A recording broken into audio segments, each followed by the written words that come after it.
Yes, this is an enlightenment realm. An enlightenment realm descended from the sky. A giant true essence giant foot crushed the small courtyard outside into a wasteland. Dust rose, transforming into a wild wind sweeping in all directions. Linzayasu stood outside the stone cave, quietly watching the giant of the enlightenment realm stirring up a storm. The true essence giant foot of the enlightenment realm gradually shrank. A pair of fierce eyes locked tightly on Linzayasu. Boy, dare to kill the disciples of my sect. Do you know what the consequences will be? Linzayasu said indifferently. Do you know the consequences of invading my Daxia? Ha ha ha, land of the end of Dharma. It's all a hunting ground of the ancient wilderness. What consequences will the master face when entering the hunting ground? Linzayasu said death. Death, the enlightenment realm giant suddenly pointed a finger. Once out, it was like a pillar supporting the sky. Linzayasu's hair suddenly rose, and he punched out. Boom! The true essence giant finger shattered into pieces. Xiang Yixu's eyes suddenly widened. At this moment, he was right behind Linzayasu. Facing a strike from an enlightenment realm, no current master could withstand it. He caught it. Even if it were a Kun Kang enlightenment realm giant, directly taking this hit might flip this Zen room. It couldn't withstand this wave at all, yet, standing behind Linzayasu, he didn't feel any impact. This kid could actually withstand an enlightenment realm with his own power. The enlightenment realm was also suddenly shaken, its body abruptly rising tall, in an instant reaching a height of beyond Tenjang. Just as it was heading straight for the 1,000 feet Dharma body, suddenly, time seemed to freeze. A brilliant sword light swept across the sky. Sizz. The enlightenment realm giant, its Tenjang body suddenly collapsed.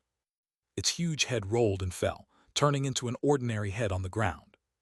Ah, Xiang Yixu exclaimed loudly, full of disbelief. The sky outside suddenly trembled. The entire Wuxiang temple trembled simultaneously. Countless cultivators flew out from every corner of the temple, shooting towards this side.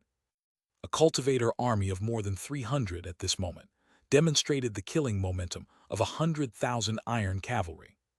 Above the sky, 3 enlightenment realms like 3 giant Buddhas pressed down simultaneously. Linzayasu's figure flashed. Out of the Zen room, heading towards the 300 cultivators. Just about to collide head-on. Suddenly, he drew his sword. As the long sword came out, the charging momentum of the thousands of troops in front seemed to have the pause button pressed. In the scene, only one person could be seen, Linzayasu. His long sword shot out a blue glow Tenjang wide, sweeping across the 300 cultivator masters. Swish! The wind rose, and actions resumed their normal pace. The 300 cultivators were all cut in half at the waist. High above the sky, the 3 enlightenment realms were shocked. Kill. Boom! 3 giant hands descended simultaneously. As they covered, Linzayasu was still under their palms, but halfway through, Linzayasu suddenly soared into the sky. This rise, higher than the 3 giants of the enlightenment realm. With a flick of his sword in his hand, mist and rain Jiangnan. The words uttered, centered around him. A radius of 1,000 zhang turned into misty rain Jiangnan. The 3 giants of the enlightenment realm were lost within. The sword fell. With a light shock sound, everything in misty rain, Jiangnan shattered into pieces, including the 3 giants of the enlightenment realm. Their 1,000 feet Dharma bodies, like a dominoes, collapsed in a roar. Their heads fragmented into countless pieces. The terror on their faces was thus amplified. Puff! These fragments shattered a second time, turning into a blood mist. Linzayasu's gaze slowly descended. The entire Wuxiang temple, only 2 people remained. Xiang Yixu, Zioya. Zioya leaned on the doorframe, panting heavily. Xiang Yixu looked up at him, pushed up his glasses. Linzayasu landed in front of him from the void. Ziosuyu, you already can kill enlightenment realm giants. Xiang Yixu suddenly grasped his hand. What's the situation outside? Linzayasu asked. You don't know, Xiang Yixu was very surprised. I went up to the 3 realms 49 days ago, just came out. Linzayasu said, the signal of Dragon Eye is still not restored. With the satellite gone, it can only be connected through the ground base method. Take out the Dragon Eye, I will connect the key for you. Linzayasu raised his hand, took out the Dragon Eye. Xiang Yixu implanted a new connection method for him. Once opened, Lin Ziyasu's heart rate doubled. On the third day of the third month, a total of 17 folded spaces opened globally.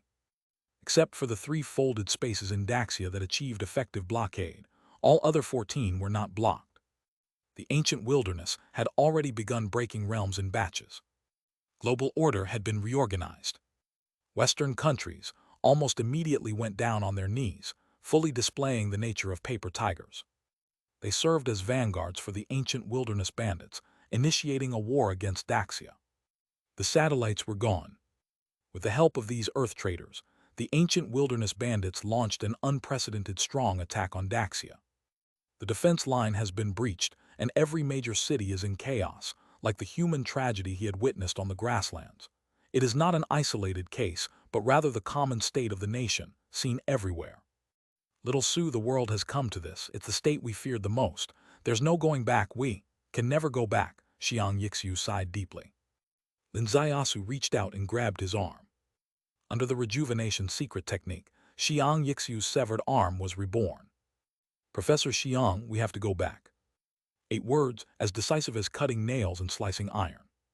The ancient wilderness is breaking the realm, fierce beasts blanket the land. Enlightenment fills the sky, and even above enlightenment, there are the enlightenment of God. Enlightenment rules, observing heaven-level experts as countless as carp swimming across the Yangtze.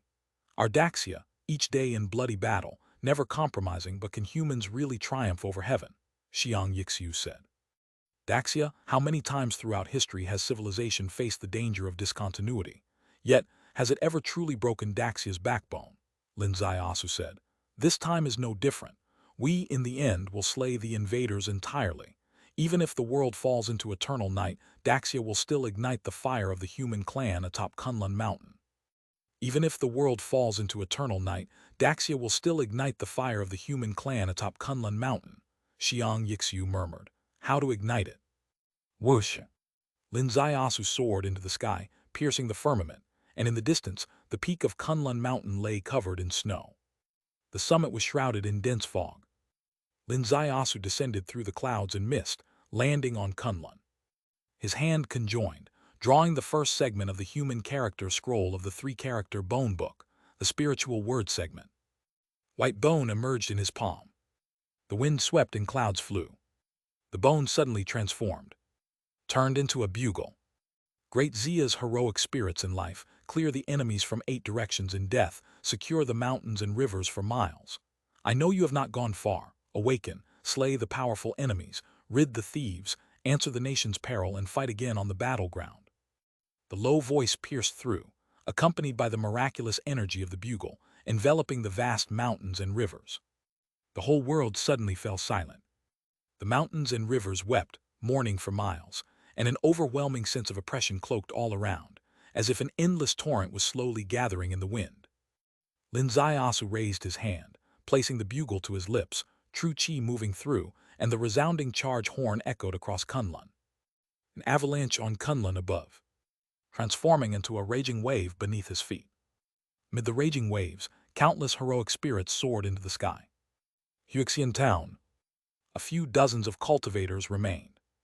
One cultivator was slashing at a policeman with a blade. Suddenly, the grassland outside stirred with a green mist. Within the mist were phantasmal faces, a group in tattered military uniforms. What? Everyone was shocked. In the sky above, a figure appeared, standing atop Kunlun, with a bugle in hand pointing east, the resounding charge horn cutting through the sky. Accompanied by a whisper, Great Zia's heroic spirits in life, clear the enemies from 8 directions in death, secure the mountains and rivers for miles.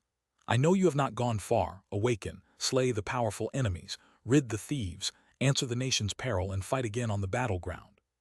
Kill. In the vast grassland, countless heroic spirits whispered en masse, like the wind sweeping through. Bang! Sweeping through Huixian Town. The cultivators in the town facing the heroic spirits with blood-red eyes blazing with the battlefield's iron-blooded murderous aura had their faces change. Spirit control technique. Bang! The heroic spirits swept over, transforming into bullets and blades, shooting towards the cultivators. In an instant, dozens of cultivators' eyes widened, falling with emptied minds. Meanwhile, ordinary people were unscathed. Heroic spirits. This is the heroic spirit battle technique recorded in ancient texts. Xiang Yixiu suddenly grabbed Zioya's arm. It hurts, Zioya shouted. In the northwest mountains, a fierce battle was reaching a climax. The great Xia Northwest Army was facing a host of cultivators. Each moment, someone fell. Suddenly, in the sky above, enlightenment shattered the sky, and immense pressure enveloped the battlefield. At this moment, the sky suddenly brightened. A projection of Kunlun Mountain appeared, the sonorous bugle echoing across the northwest mountains. The military district chief abruptly stood up. What's happening? Chief, look. The adjacent officer pointed reflexively toward the mountains ahead, his finger trembling uncontrollably. Amidst the mountains, green smoke billowed. Countless heroic spirits burst from the earth. With a bang, they engulfed the cultivators ahead. The cultivators fell one after another, amid the knife and gun rain formed by the heroic spirits. In the sky above, the face of the giant of enlightenment changed dramatically. Spirit control technique, disperse it. A palm struck down. However, the true essence giant palm swept past without harming the heroic spirits in the slightest. The myriad heroic spirits swept past, transforming into a vengeful fury, shooting at the giant of enlightenment, rushing directly to the sea of consciousness.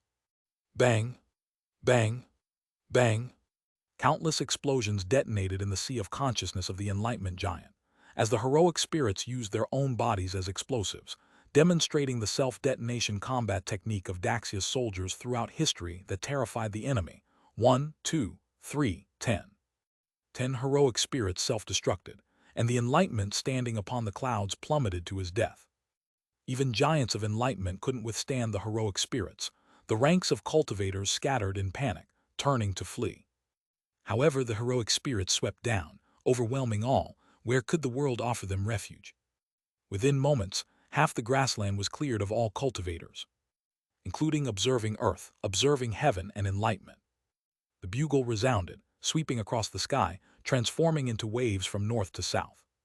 Where it passed, heroic spirits emerged from the Yangtze, from the Yellow River, from mountains and valleys, from fields, emerging from today's cities and yesterday's battlefields. In Old Tashan, though a central region, cultivators also lurked. Last night's battle left the peaceful small county town, feeling the pressure from the strange realm for the first time.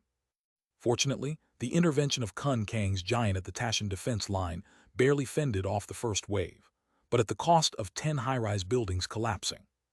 At this moment, clouds moved in the sky, numerous enlightenments pierced through. The bells of Qingyuan Temple tolled, the wooden fish beating rapidly. The once bustling streets of the county were now empty. The villagers of Old Tashan village, all looking pale and distraught. Except for one, Little Yi.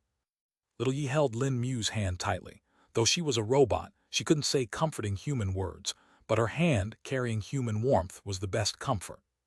The clouds churned in the sky. The 1,000-feet Dharma body of enlightenment pierced through. The whole world swayed in storm and rain. Suddenly, the sky brightened, projecting the summit of Kunlun Mountain, accompanied by a resounding bugle and a whisper. "It's the charge horn, I've heard it," Sen Lengzi shouted. "In movies, whenever the charge horn sounds, it's when our warriors counterattack. We are going to win." Chapter 612. Chapter 611. Heroic spirits emerge, sweeping the land. "Shut up," Widow Feng grabbed her son's mouth. "Win?" At this moment, who talks about winning? How could we win? Suddenly, Little Yi shouted, "It's Little Su." "Little Su? You're losing your mind, child." Lin Mu sighed lightly, shifting her gaze towards the sky, and suddenly she was stunned. The figure appearing on Kunlun Mountain Peak, the one blowing the war horn, wasn't that Lin Ziasu? "It's really him," Lin's father shouted. "Someone said Little Su is working for Qianlong. He's leading an army over, but where are his soldiers? Why are there only projections?" Boom! Heroic spirits rose from all directions, transforming into bullets, into swords and spears, covering the cultivator teams. Cultivators fell, one after another, including the giants of the Enlightenment realm high up. Everyone was as if they were turned to stone. North of the Yangtze River, heroic spirits rose in full force. South of the Yangtze River, heroic spirits rose in full force.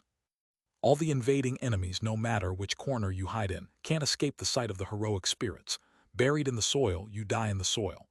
Hiding in water, die in water. In the city, die in the city. In the fields, die in the fields. In the sky, fall from the sky. 360 degrees, no blind spots. Below Enlightenment Realm, immediate elimination. Enlightenment Realm, struggle for 3 to 5 minutes elimination. Enlightenment of God Realm, capable of crushing dozens in the body Enlightenment Realm, but facing heroic spirits, they all panicked. They possess primordial spirit. Primordial spirit is fearless of physical harm. Ordinary soul attacks don't bother them. However, heroic spirits completely different. Heroic spirits are grounded in military spirit and morale, with overwhelming murderous intent. Just one can put a primordial spirit in agony.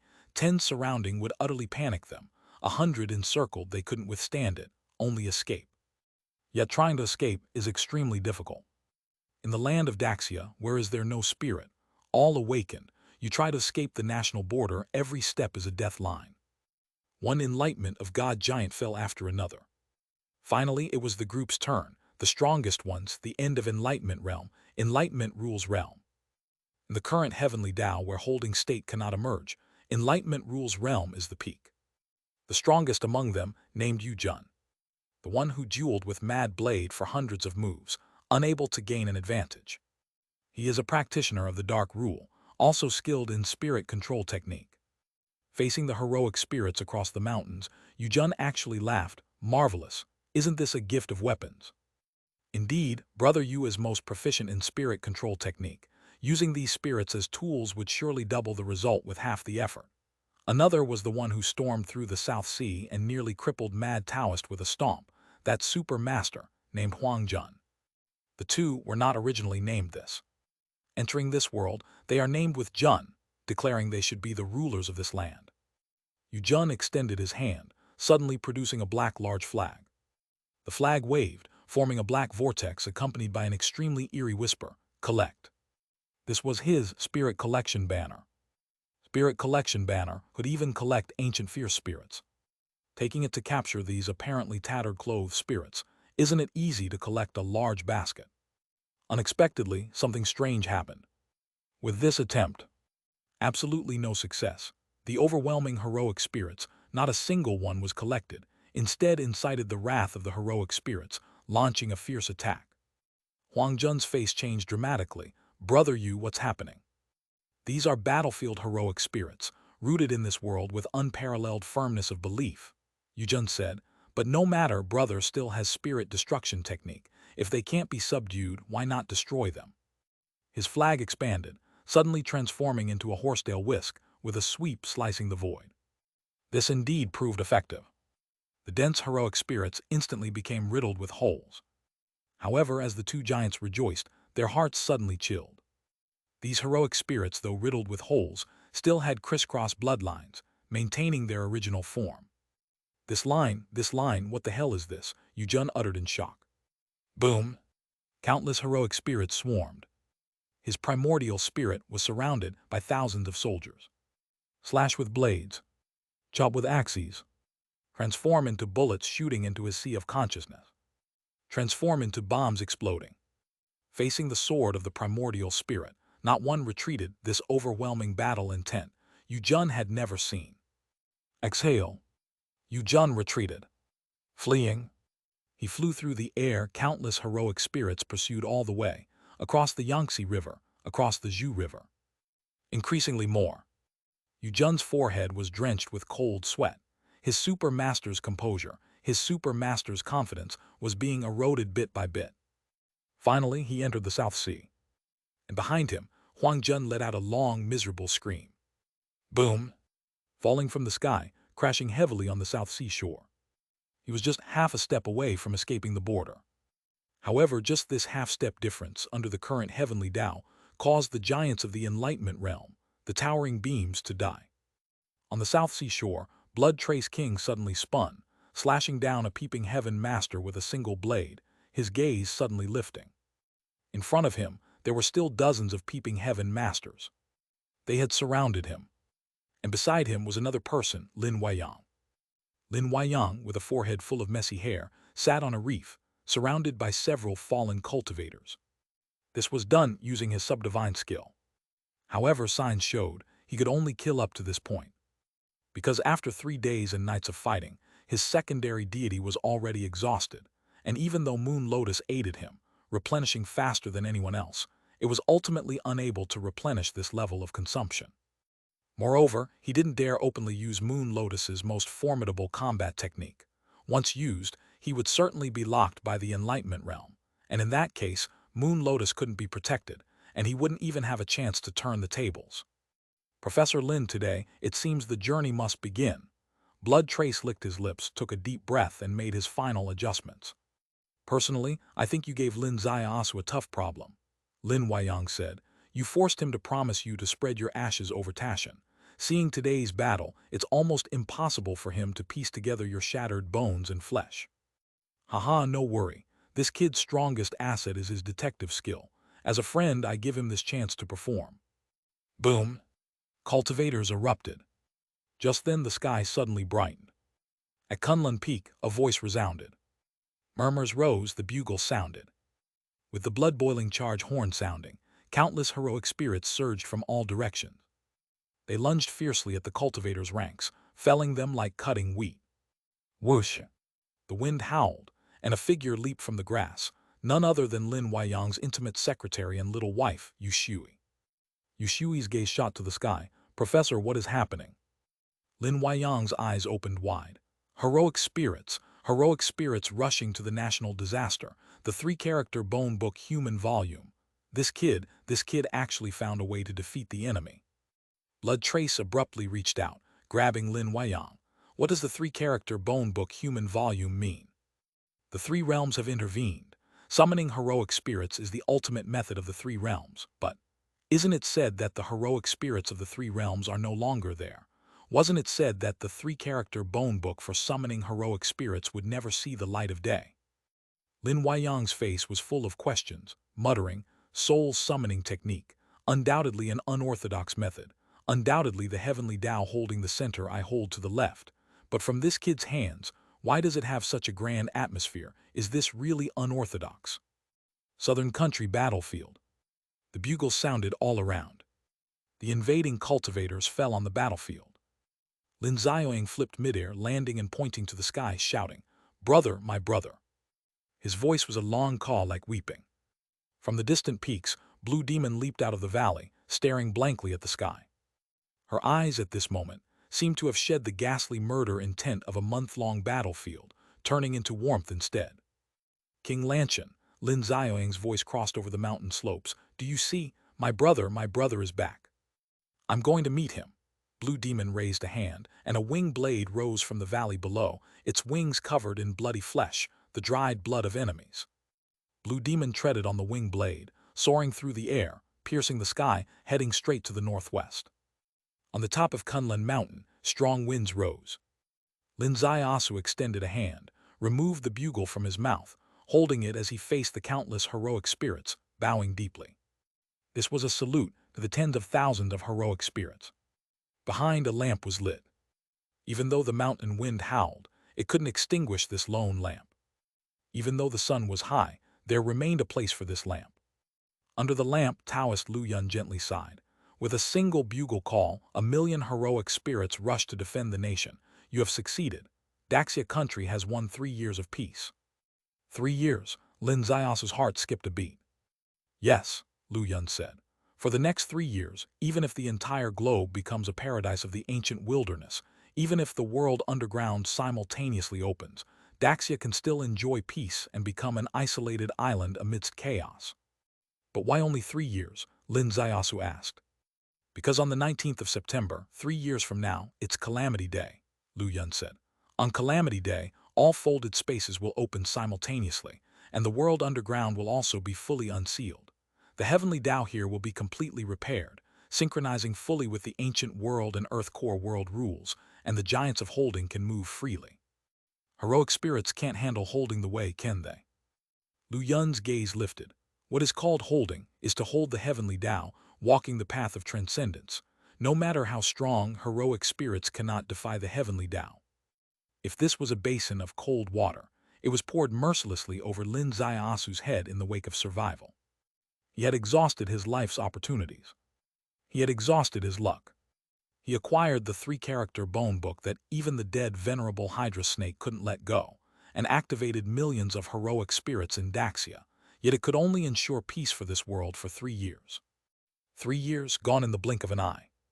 Even with post-war reconstruction, Daxia plunged into chaos. By this invasion was nothing but futile effort before the great catastrophe.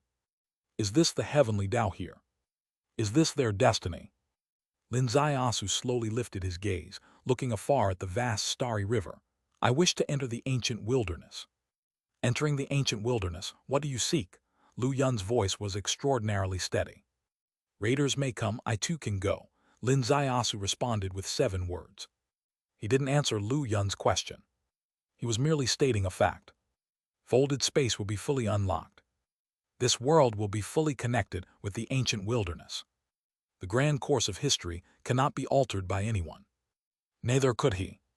But it's not just that people from the ancient wilderness can come to this world and do as they please, nor can this world only struggle to survive under their oppression.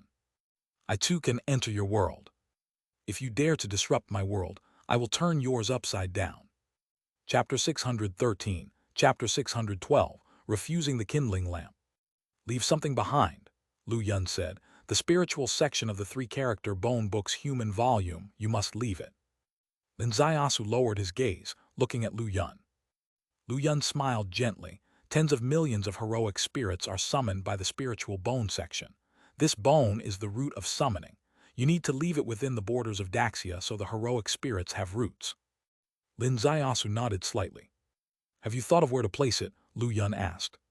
Does the Taoist have any suggestions? Lu Yun said, there is a place, the Qianlong headquarters.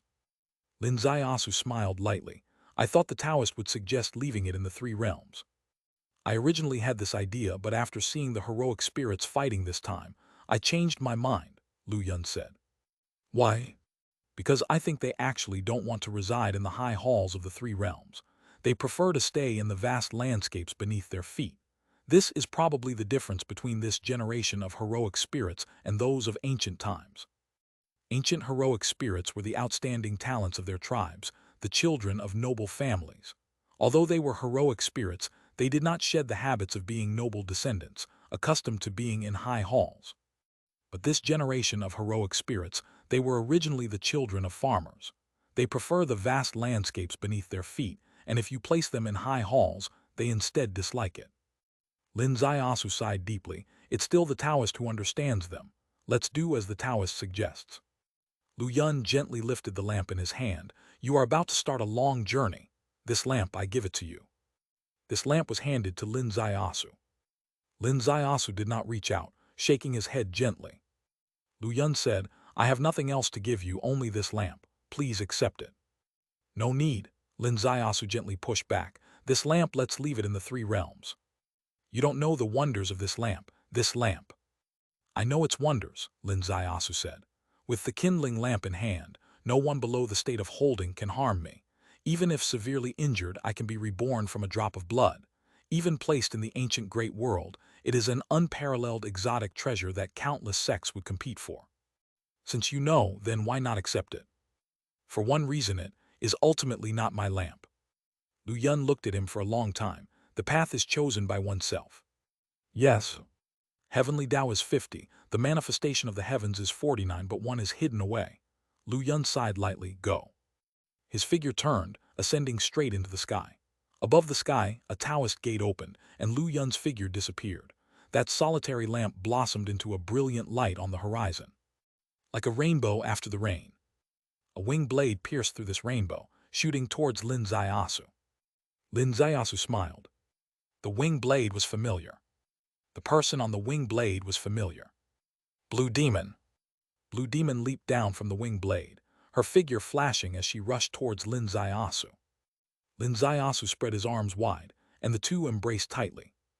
Embraced on the peak of Kunlun Mountain. Embraced on the avalanche. Embraced beneath the blue sky and white clouds.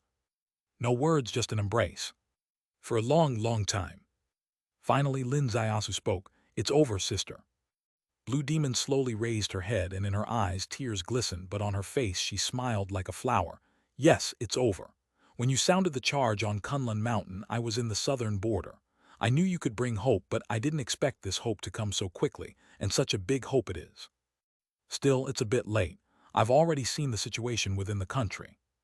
Compared to peaceful times, the damage in the past month is immense and incomparable, but compared to what we anticipated, this damage is almost negligible.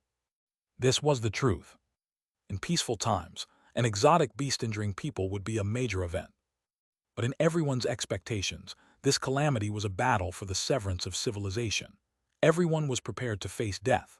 The most ideal state was probably decades of bloody struggle and then rebirth from the ruins. But Lin Zaiyasu changed this process. He stood at the peak of Kunlun with a charge. Tens of millions of heroic spirits swept out from mountains and valleys, sweeping across the invaders like a roll of paper, annihilating all millions of invaders within Daxia borders. And in the face of the covetous foreign marauders, he drew a clear red line, telling everyone, whoever dares to enter, even if they are with great power, will be killed without hesitation. Who dares to enter from the strange realm?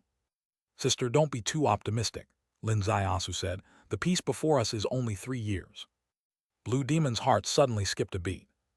I need to go to the headquarters to talk with Chief Long. Let's go, Blue Demon beckoned, and the wing blade rose through the air, hovering beneath their feet. Lin Zaiyasu and Blue Demon stepped onto it. Bang! The wing blade soared through the sky, flying straight to the Qianlong headquarters. The Qianlong headquarters was a forbidden zone of the world, always a symbol of mystery. Previously, even if Lin Zaiyasu was invited to investigate a case, entering the Qianlong headquarters required sitting in a flying car, surrounded by security. But today, the wing blade flew directly to the Qianlong headquarters. The Qianlong headquarters was actually in the northwest. Ahead was a high mountain. The wing blade crossed over the mountain, and below, what seemed to be a desolate valley was revealed to be the Qianlong headquarters Lin Zaiyasu had seen before, as the array's camouflage was torn apart. The wing blade landed directly on the backside of the mountain, where Chief Long resided. The gazes of the two guards lifted, and they were greatly surprised. They stood straight and saluted. This salute had no address. This salute was directed at Lin Zaiyasu. Lin Zaiyasu, not part of the Qianlong staff, cannot be addressed as chief.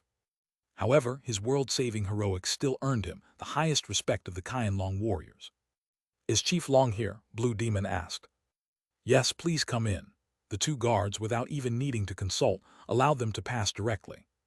The Chief Long was in his private office, bent over his desk writing when he suddenly looked up, his eyes radiating light. Little Sue. He strode forward, his hands clasped tightly with hers. This grip was very heavy. This grip shook lightly a few times. This time, lucky to have you. 7 words he had never spoken before came from the Chief Long's mouth, showing emotion for the first time today. It's not just me, everyone fought their own battle on their front, Lin Zaiyasu said. Well said, everyone has fought a battle, the Chief Long said. Sit here. Sitting on the sofa, Blue Demon temporarily served them each a cup of tea and sat beside Lin Zaiyasu. Little Sue, what method is the summoning of heroic spirits? The Chief Long confronted the most crucial question. Lin Zaiyasu raised her hand lightly, handing over a foot-length white bone to the Chief Long. It's relying on this. A dense white bone, under normal circumstances, would be taboo for anyone, yet the Chief Long received it with both hands, carefully holding it before his chest while scrutinizing it, his expression filled with confusion. This is the spiritual word segment from the 3-character Bone Book's human volume, Lin Zaiyasu said. 3-character Bone Book, the Chief Long's face suddenly changed. Does the Chief Long know about the 3-character Bone Book? The Chief Long gently exhaled. I don't know the specifics, but I know the 9-headed snake's greatest mission is to find it, and it's even said that the real purpose of establishing the 9-headed snake is solely to find it. The Chief Long is correct. When I first knew of the 3-character Bone Book, it was from the venerable Hydra snake, but truly understanding it was on the 3 realms above. The 3-character Bone Book has a total of 3 volumes. The Heavenly Scroll, Earth Scroll, Human Volume. Each volume has 3 segments. The human volume contains spiritual, heart, and lamp segments. As for the Heaven and Earth Scroll, he doesn't know which 3 segments it possesses. These 3-character Bone Books each have unique powers and are the supreme divine artifacts of their respective sects. 1,000,000 years ago, the Heaven, Earth, and humanity sought supremacy, and each sect's 3-character Bone Book was the divine artifact deployed last. The final human Emperor Kun, wielding the 3-character Bone Book, used the human volume to Judy passage. Today, the bone book reappeared. With the emergence of the spiritual word segment, tens of millions of heroic spirits were awakened, altogether facing the national crisis, starting the peace of today. I came to Qianlong headquarters today to see the Chief Long, just to find a good place for this bone book. The Chief Long's heart beat rapidly. Is the bone book's power still continuing? Summoning heroic spirits, the spirits spontaneously protect the country, needing no further summons. However, the spirits have roots, and their root is this book. This bone book cannot leave Daxia. It must be kept safe. In all the land, only the Chief Long can keep it safe. The Chief Long stood up. I swear by the heavens, even if I, Zhao Tian's, die 1,000,000 times, I must ensure this bone book remains safe. That's good, Lin Ziasu said.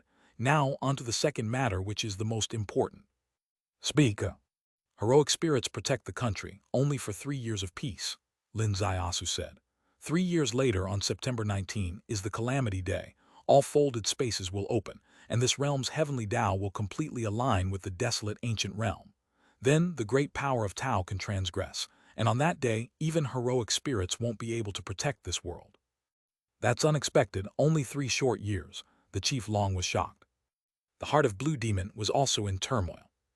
On Kunlun Mountain, he had mentioned 3 years, without time to elaborate.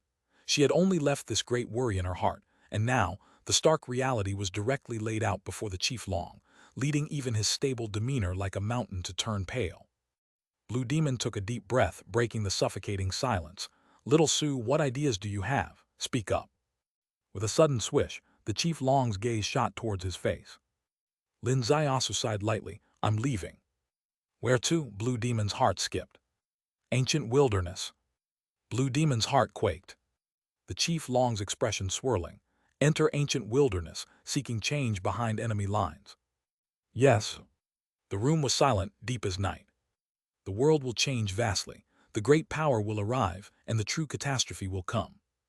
Who will protect the country? Who will give this world a chance for survival? Only him. This man who made a sensational debut, who personally unearthed the graves of 9-headed snake in Utopia, and on the great disaster day of March 3, was still able to reverse the dire situation, is a generation of heavenly pride. Yet, regardless of such a heavenly pride, venturing into ancient wilderness and penetrating the enemy's heart is a scenario of 9 deaths and 1 life. There's no need to mention danger. Anyone with a brain would know how perilous this task is. No need to mention hardship. Under such a desperate situation, all the descriptors in the world to describe its difficulty seem pale. The Chief Long held his teacup, pondering for a long time. Have you already decided? I have decided. In your view, is this the only solution? So far, I honestly haven't figured out a solution, Lin Ziasu said. I just understand a basic principle. When trouble is truly unsolvable, probably need to resolve the troublemaker. When trouble is unsolvable, resolve the troublemaker. This phrase is widely spread in today's society, often containing mockery. However, it cannot be denied that, in different contexts, this phrase's meaning varies. The breaking realm of ancient wilderness, and the ambition of major forces in the ancient wilderness to annex weaker worlds, is the greatest crisis for this world. According to his intention, his entry into ancient wilderness is to stir up a massive uproar in that unparalleled high-end world, eradicating from the source their ambition against Daxia. With the body of a mere ant, challenge the supreme heavenly Tao. This is his eternal ambition, and it's also the last salvation for this world. Endless thoughts flowed through the Chief Long's mind, transforming into a gentle sigh. Have a drink. Tea or alcohol?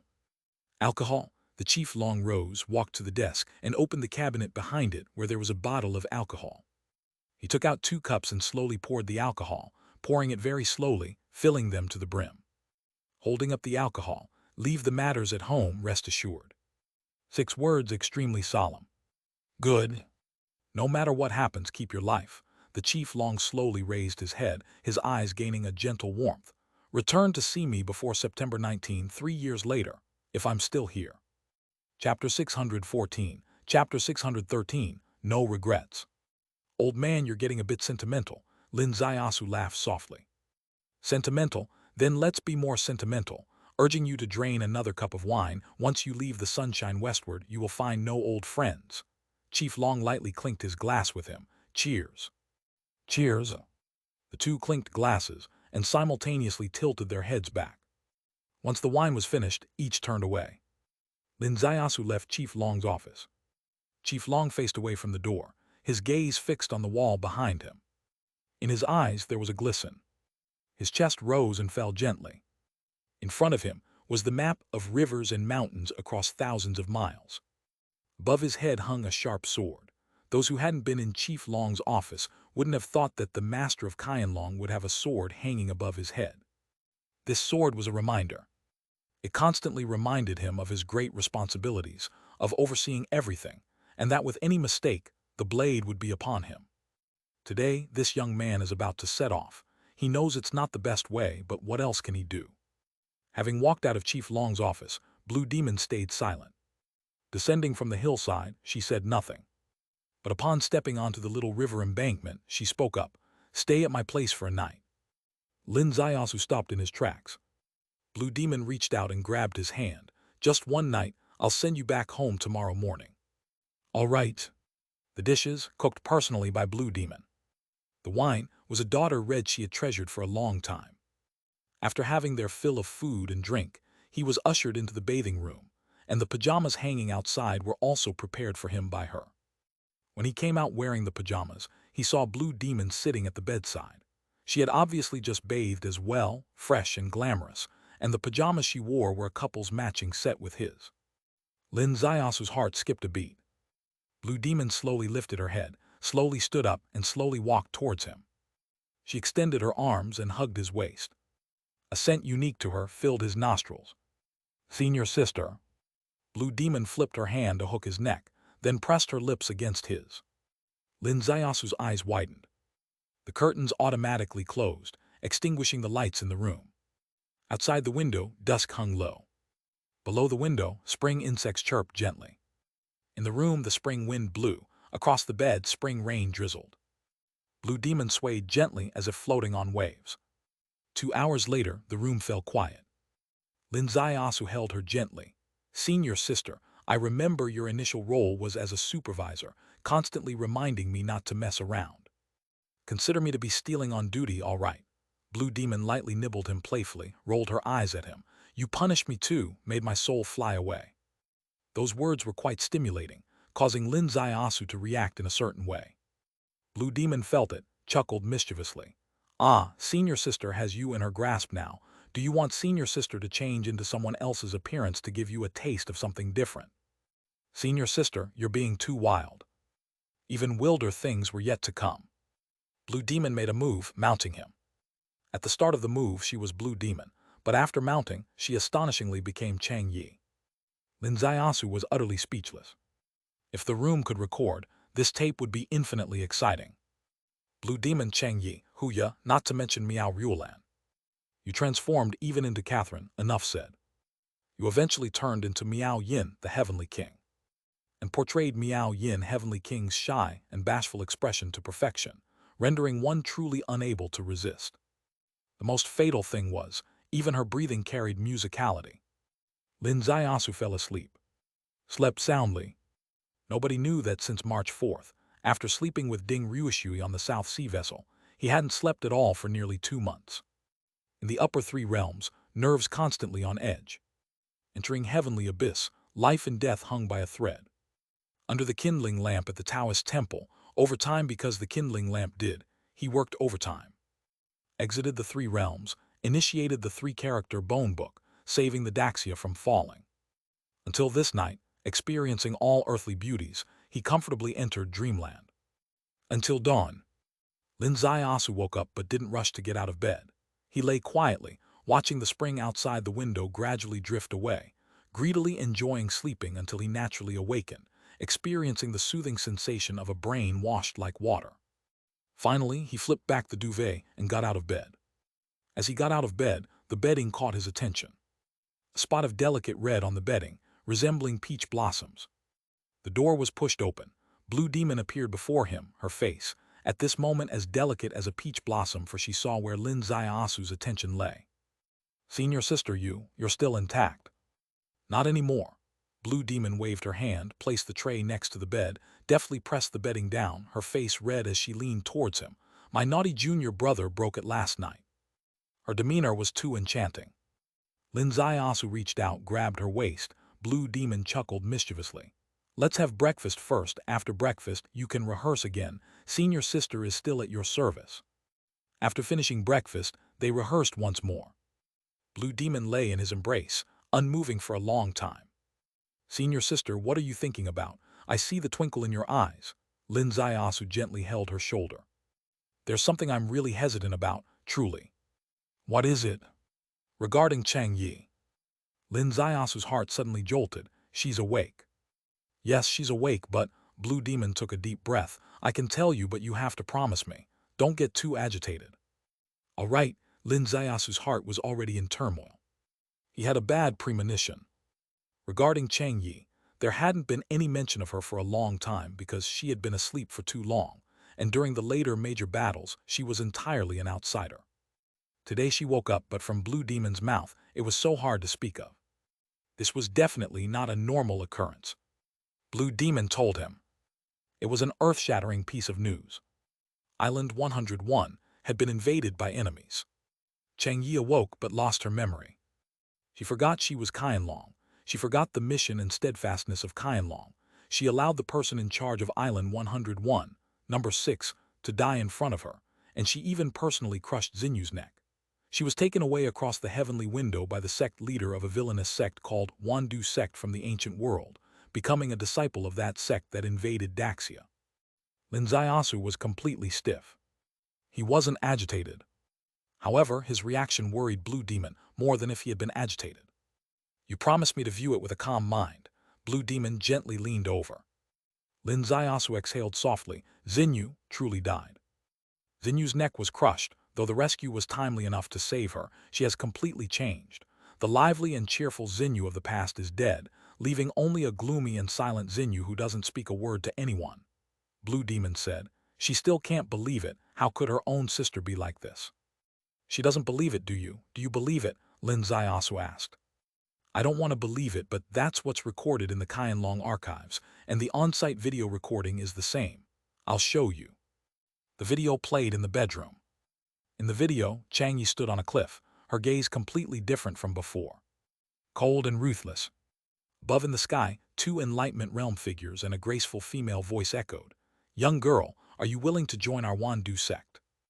Xinyu sprang up. Qianlong warrior, how can you surrender to the enemy? Get lost. A cold snort rang from within the heavenly window. Young girl, as this woman dares insult me, it's her path to death. If you're willing to join me, kill her first to prove yourself.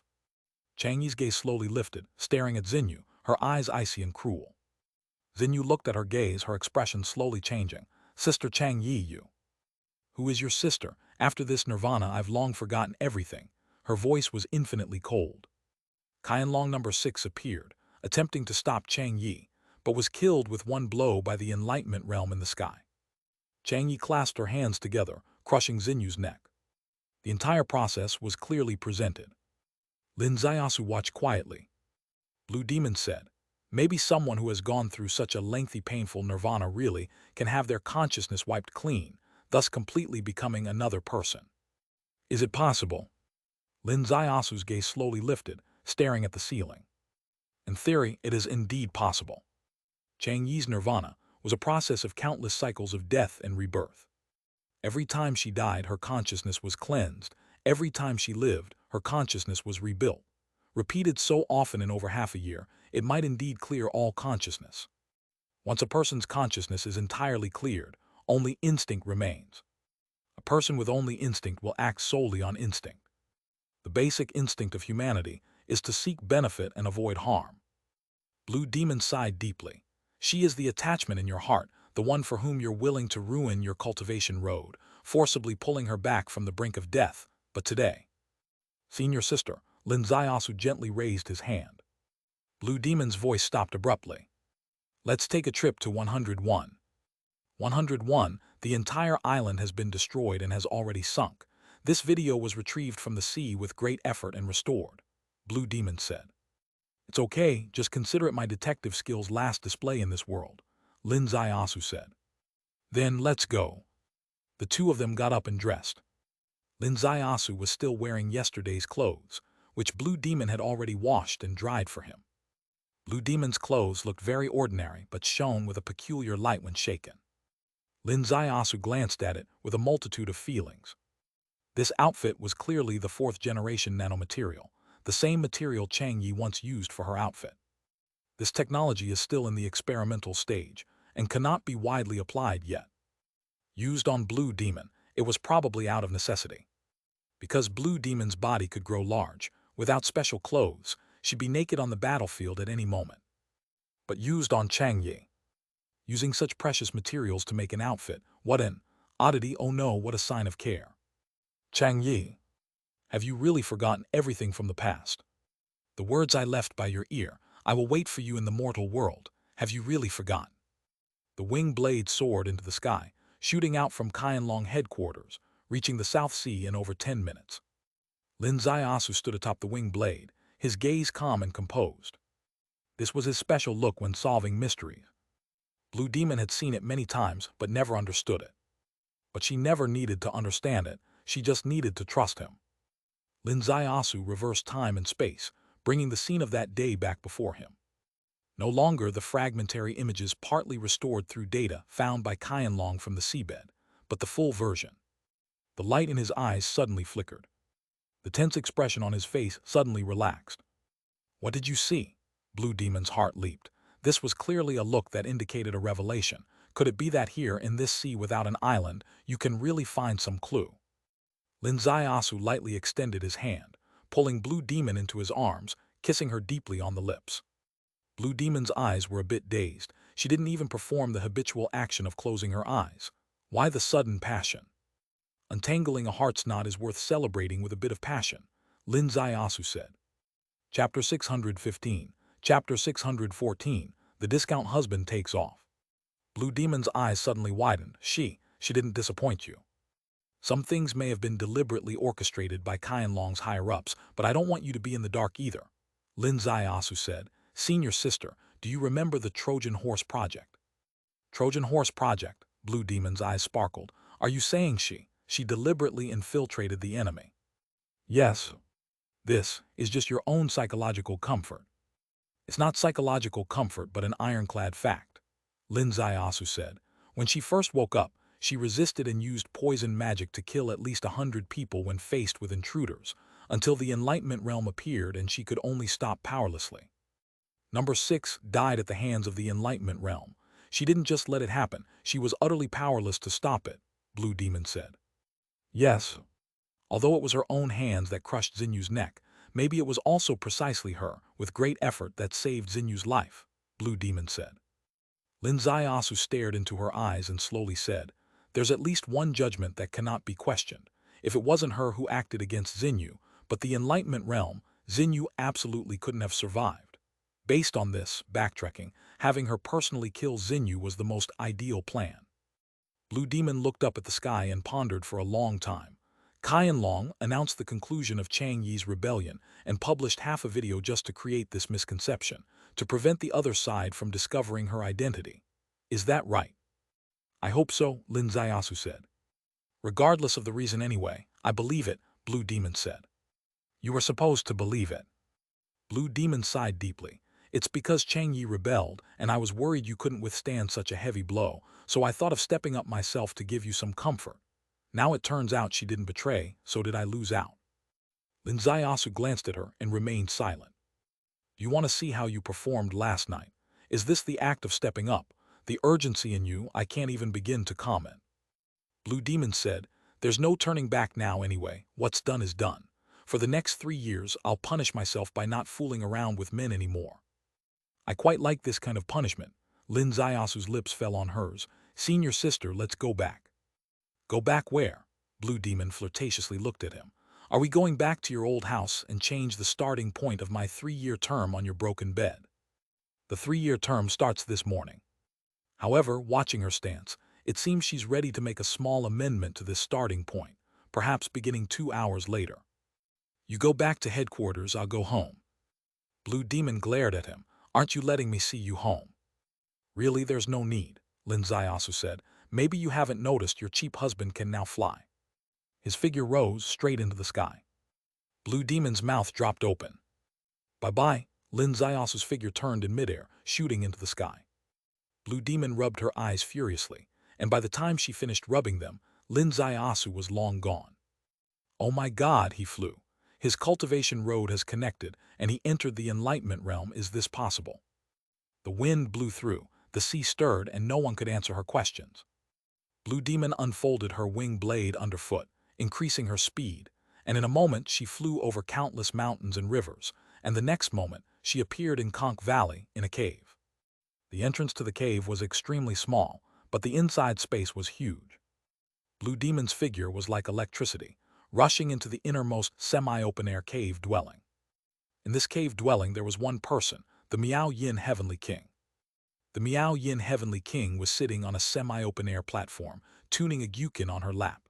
After more than a month of life-and-death battle, one of her fingers was broken, and her gyukin was riddled with holes, no longer having its former elegance. She suddenly looked up and saw Blue Demon full of spring breeze. "Hi, sisters," Blue Demon called out lightly, relaxed and carefree. The Miao Yin Heavenly King's bewitching eyes fell on her face. "Did you go see him yesterday?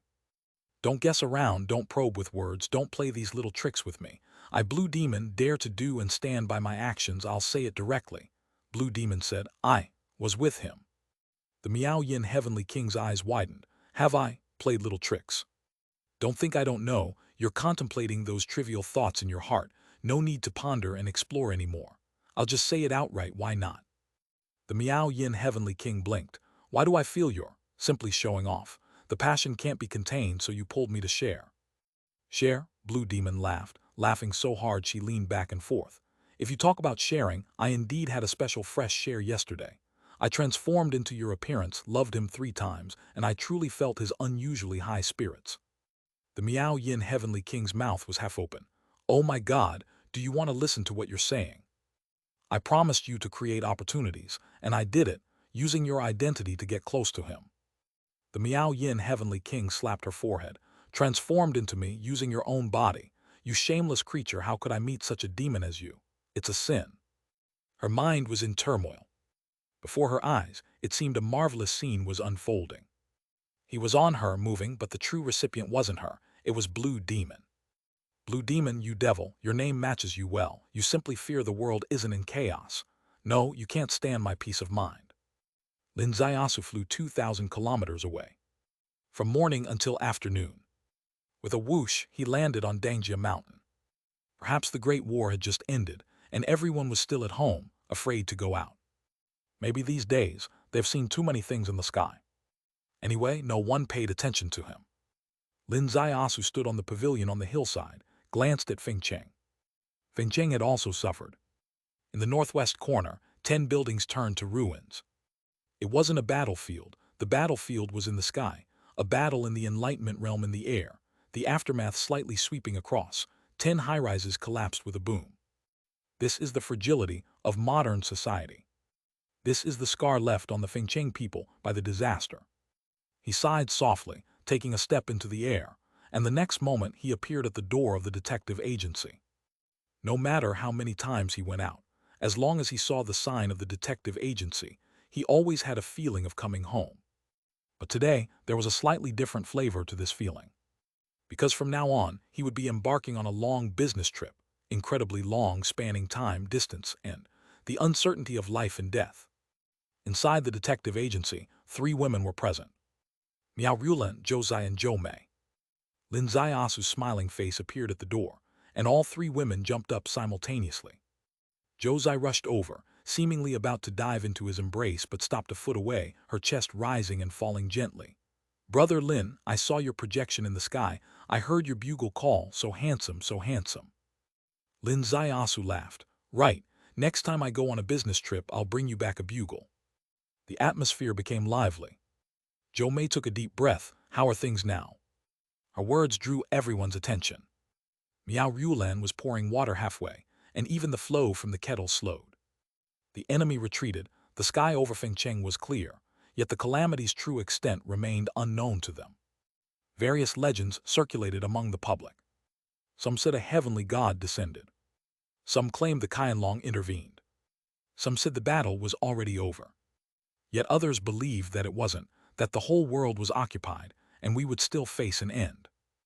Zhou Mei was a police officer, and due to her status as an ancient martial cultivator, she gradually became an emotional anchor for the ordinary people of Fengcheng. Facing countless inquiries daily, she was utterly uncertain. And Lin Ziasu was the most authoritative insider. Lin Ziasu smiled and said, "From my expression, you should know the war has ended for now." Ended? Zhou Mei's eyes lit up. I heard. I also heard that the cultivators who invaded Daxia this time numbered in the millions. Whether it's millions or tens of millions, they've all been wiped out by now, Lin Ziasu said. Ah, Zhou rushed forward again, this time successfully snuggling into Lin Ziasu's embrace, hugging his waist while jumping up and down. She could assure herself that it was excitement, not intentionally being affectionate. But Zhou Mei mouthed something, her eyes casting sideways glances, not commenting on her behavior. Zhou jumped for quite a while, seemingly finally realizing something was off, quickly retreated. She made room for Miao Ruolan. Miao Ruolan remained gentle and graceful, handing over a cup of tea with a slight smile. Lin Ziasu exchanged a few simple remarks with them, went upstairs, and entered his room.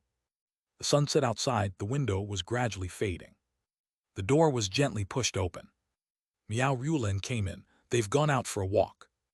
Lin Ziasu by the window waved his hand lightly. Come over.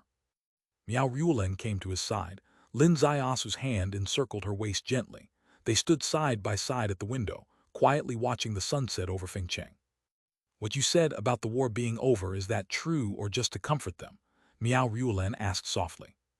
For the next 3 years this statement is true. No matter how turbulent the world gets here in Daxia, life will remain peaceful. You can still watch the sunset and the rippling Yishui. Lin Ziasu pressed his face against hers. For 3 years, Miao Ruolan asked softly. Yes, Lin Ziasu replied, I have to leave. Where are you going? Abroad. Miao Ruolan's voice trembled slightly. Not abroad, but beyond the realm. Beyond the realm, her body trembled as well. Lin Ziasu gently gathered her into his arms, embracing her fully. Ruolan, your temperament is the most steady. You are also my harbor in this world, so I only tell you the truth. Tomorrow, I will leave this realm, taking advantage of this rare 3-year window to attempt to truly end this great calamity. Miao Ruolan trembled all over, her tears flowing freely. Don't cry. Lin Ziasu gently wiped her tears, but more kept coming. If you miss me, don't cry, promise me. Promise me you'll come back, Miao Ruolan sobbed. I promise you, I will come back. Even if the world turns upside down, even if I travel billions of miles, this place will still be my harbor. Miao Ruolan slowly looked up. I shed tears today as far as here. From tomorrow, no more tears. I'll gather all my smiles, waiting for you to return. That night, Miao Ruolan did not cry again. She evaporated all her emotions, indulged all her youth, until completely exhausted.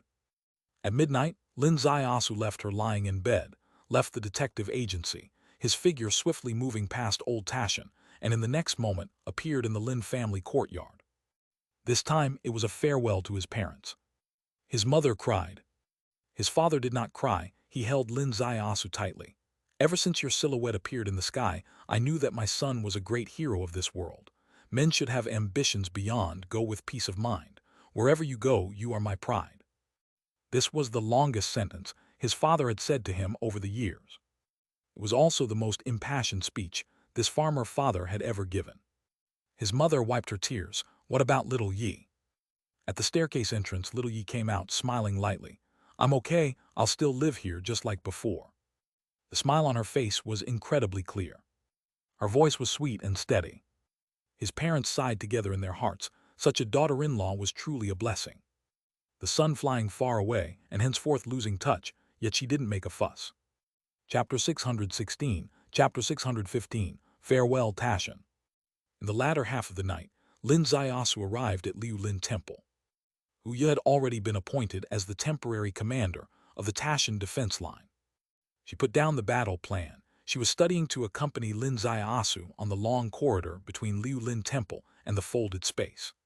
Her face showed no sadness, instead, it was filled with immense excitement. Hey, how about this? We switch places. You stay here in command, and I'll take over your job making a mess over there. Damn, who can you make a mess? More like you messing me up, Lin Zaiasu glared at her. Don't underestimate me. I have extensive battle experience now. Otherwise, how could I replace you as the chief commander? Temporary chief commander. My combat power isn't below yours, Huya said. How about I talk to the old man and we go together? Hey, don't get carried away, Lin Zaiasu said. Revolution is like a brick, it goes where it's needed. Haven't you heard? I've heard, but I have my own ideas. I'm a proactive brick. Seeing you scratching your head like that, are you worried about me following you and getting in the way of your womanizing? My God, this girl, is she really unconcerned? Or does optimism run through her bones? She really treats the strange realm as a tourist spot. Forget it. After all, I'm just a new hand in Kyanlong, so for now, I'll listen to orders. Huya glanced around, conceding. Hey, this place is densely forested, perfect for young people to slip into the woods. This is the only benefit of the folded space opening. Theoretically, it can promote population growth. Lin Zaiasu rubbed his forehead. What's wrong? Huya glared at him. You've been in the woods with Miao Rulan with your little Yi, can't you move anymore? Lin Zaiasu stretched out his hand, wrapped her waist, and the next moment he proved with action that he could still move. Huya was so excited that she nearly snapped a tree in front of her. Afterwards, she breathed a satisfied breath. With you gone for years, I have some empathy with Widow Feng's long and hard nights. Lin Zaiasu stared at her. Hey, what's with the empathy with a widow? Are you cursing me to die? I misspoke. My little Meng is so fierce, how could I bear to curse you? Little Meng, don't die on me. I'm still looking forward to going into the woods with you. Huya behaved, snuggling into his arms. Little Meng. Where did this come from? Lin Zaiasu looked at her mischievous smile, itching to teach her another lesson. Huya giggled, shot up into the air. Can't play anymore, I have to go back to the meeting. The temporary chief commander is fully relieved, full of energy, must assign tasks to the group, let everyone get high. At this point, Lin Zaiasu bade farewell to this world. Blue Demon Rulan Huya indulged with actions. Yixiang and Ding Ruishui comforted with a text message. Consensus reached with Chief Long. His parents, though reluctant, eventually agreed. Ahead, the road's length unknown. Behind him, always in his heart, the homeland left behind. On the cliff, Lin Zaiasu turned back, casting a final glance at Old Tashin village. The village was quiet, only his small courtyard still had a light on. His parents stood quietly under the lamp, as if they could still see him through the night shrouded in darkness. Lin Zaiasu waved goodbye gently, saying, Goodbye, my home, goodbye, Tashin. Then he entered the folded space. In the folded space, starlight had synchronized with the outside. The heavenly Tao of both worlds was slowly merging at a frequency imperceptible to humans. The former Tashin defense line, the marks of battle remained, but the mountains on both sides were vastly different. Many more caves and wooden houses had appeared. This was where the Kun Kang 13 sects had established their sect. The most prominent peak was Shenghua Valley. Why was it prominent? The entire mountain was in full bloom, beautiful as a dream under the starlight. Lin Zaiasu moved, stepping into the air, and landed on the mountaintop where two elders appeared, bowing deeply. Young Master Lin, the Lord is at a critical moment in his seclusion, unable to come out or be disturbed. Please forgive us. Lin Zaiasu cast his eyes towards a cave ahead, the aura inside the cave ever-changing. Is the Lord about to break through? The great elder said, The Lord has been at the peak of enlightenment for many years. The heavenly Tao rules of the world in Kun Kang are incomplete, unable to consolidate the primordial spirit. Upon arriving here, after numerous bloody battles, he is greatly enlightened and may truly take that step. Congratulations, Lin Zaiasu smiled. You two elders are also only a step away from leaving the enlightenment realm. Young Master has sharp eyes. Recently the two of us have also been stirred by the mystical mechanism, but with the Lord in seclusion, we dare not comprehend at ease. Once the Lord emerges, it will be our turn to retreat into seclusion, the great elder said. Where is senior sister Feng Jai? Does the young master not know? Feng Jai has entered the ancient world. She entered the ancient world. Lin Zaiasu was slightly surprised. I answer this question. A shadow flashed, and a charming figure stood atop the peak. It was the Saintess Qian Ling who said, Feng Jai spoke with me before leaving. It was half a month after March 3rd the world had changed, and the great Xia defense line was breached. She said the current situation could only be resolved by one method. That was her entering the ancient world, entering the reincarnation sect, to see if there was hope to end this catastrophe with the power of the reincarnation sect. From her perspective, this was perhaps the only way. She was not an immortal. She couldn't predict that Lin Zaiasu could find the turnaround in fate from the three realms. It can only be said that facing a great disaster, everyone reacts in their own way. Lin Zaiasu was like this. So was Feng Jai. So that's how it is. Lin Zaiasu nodded gently. I'll take my leave. He descended the Shenghua Valley peak.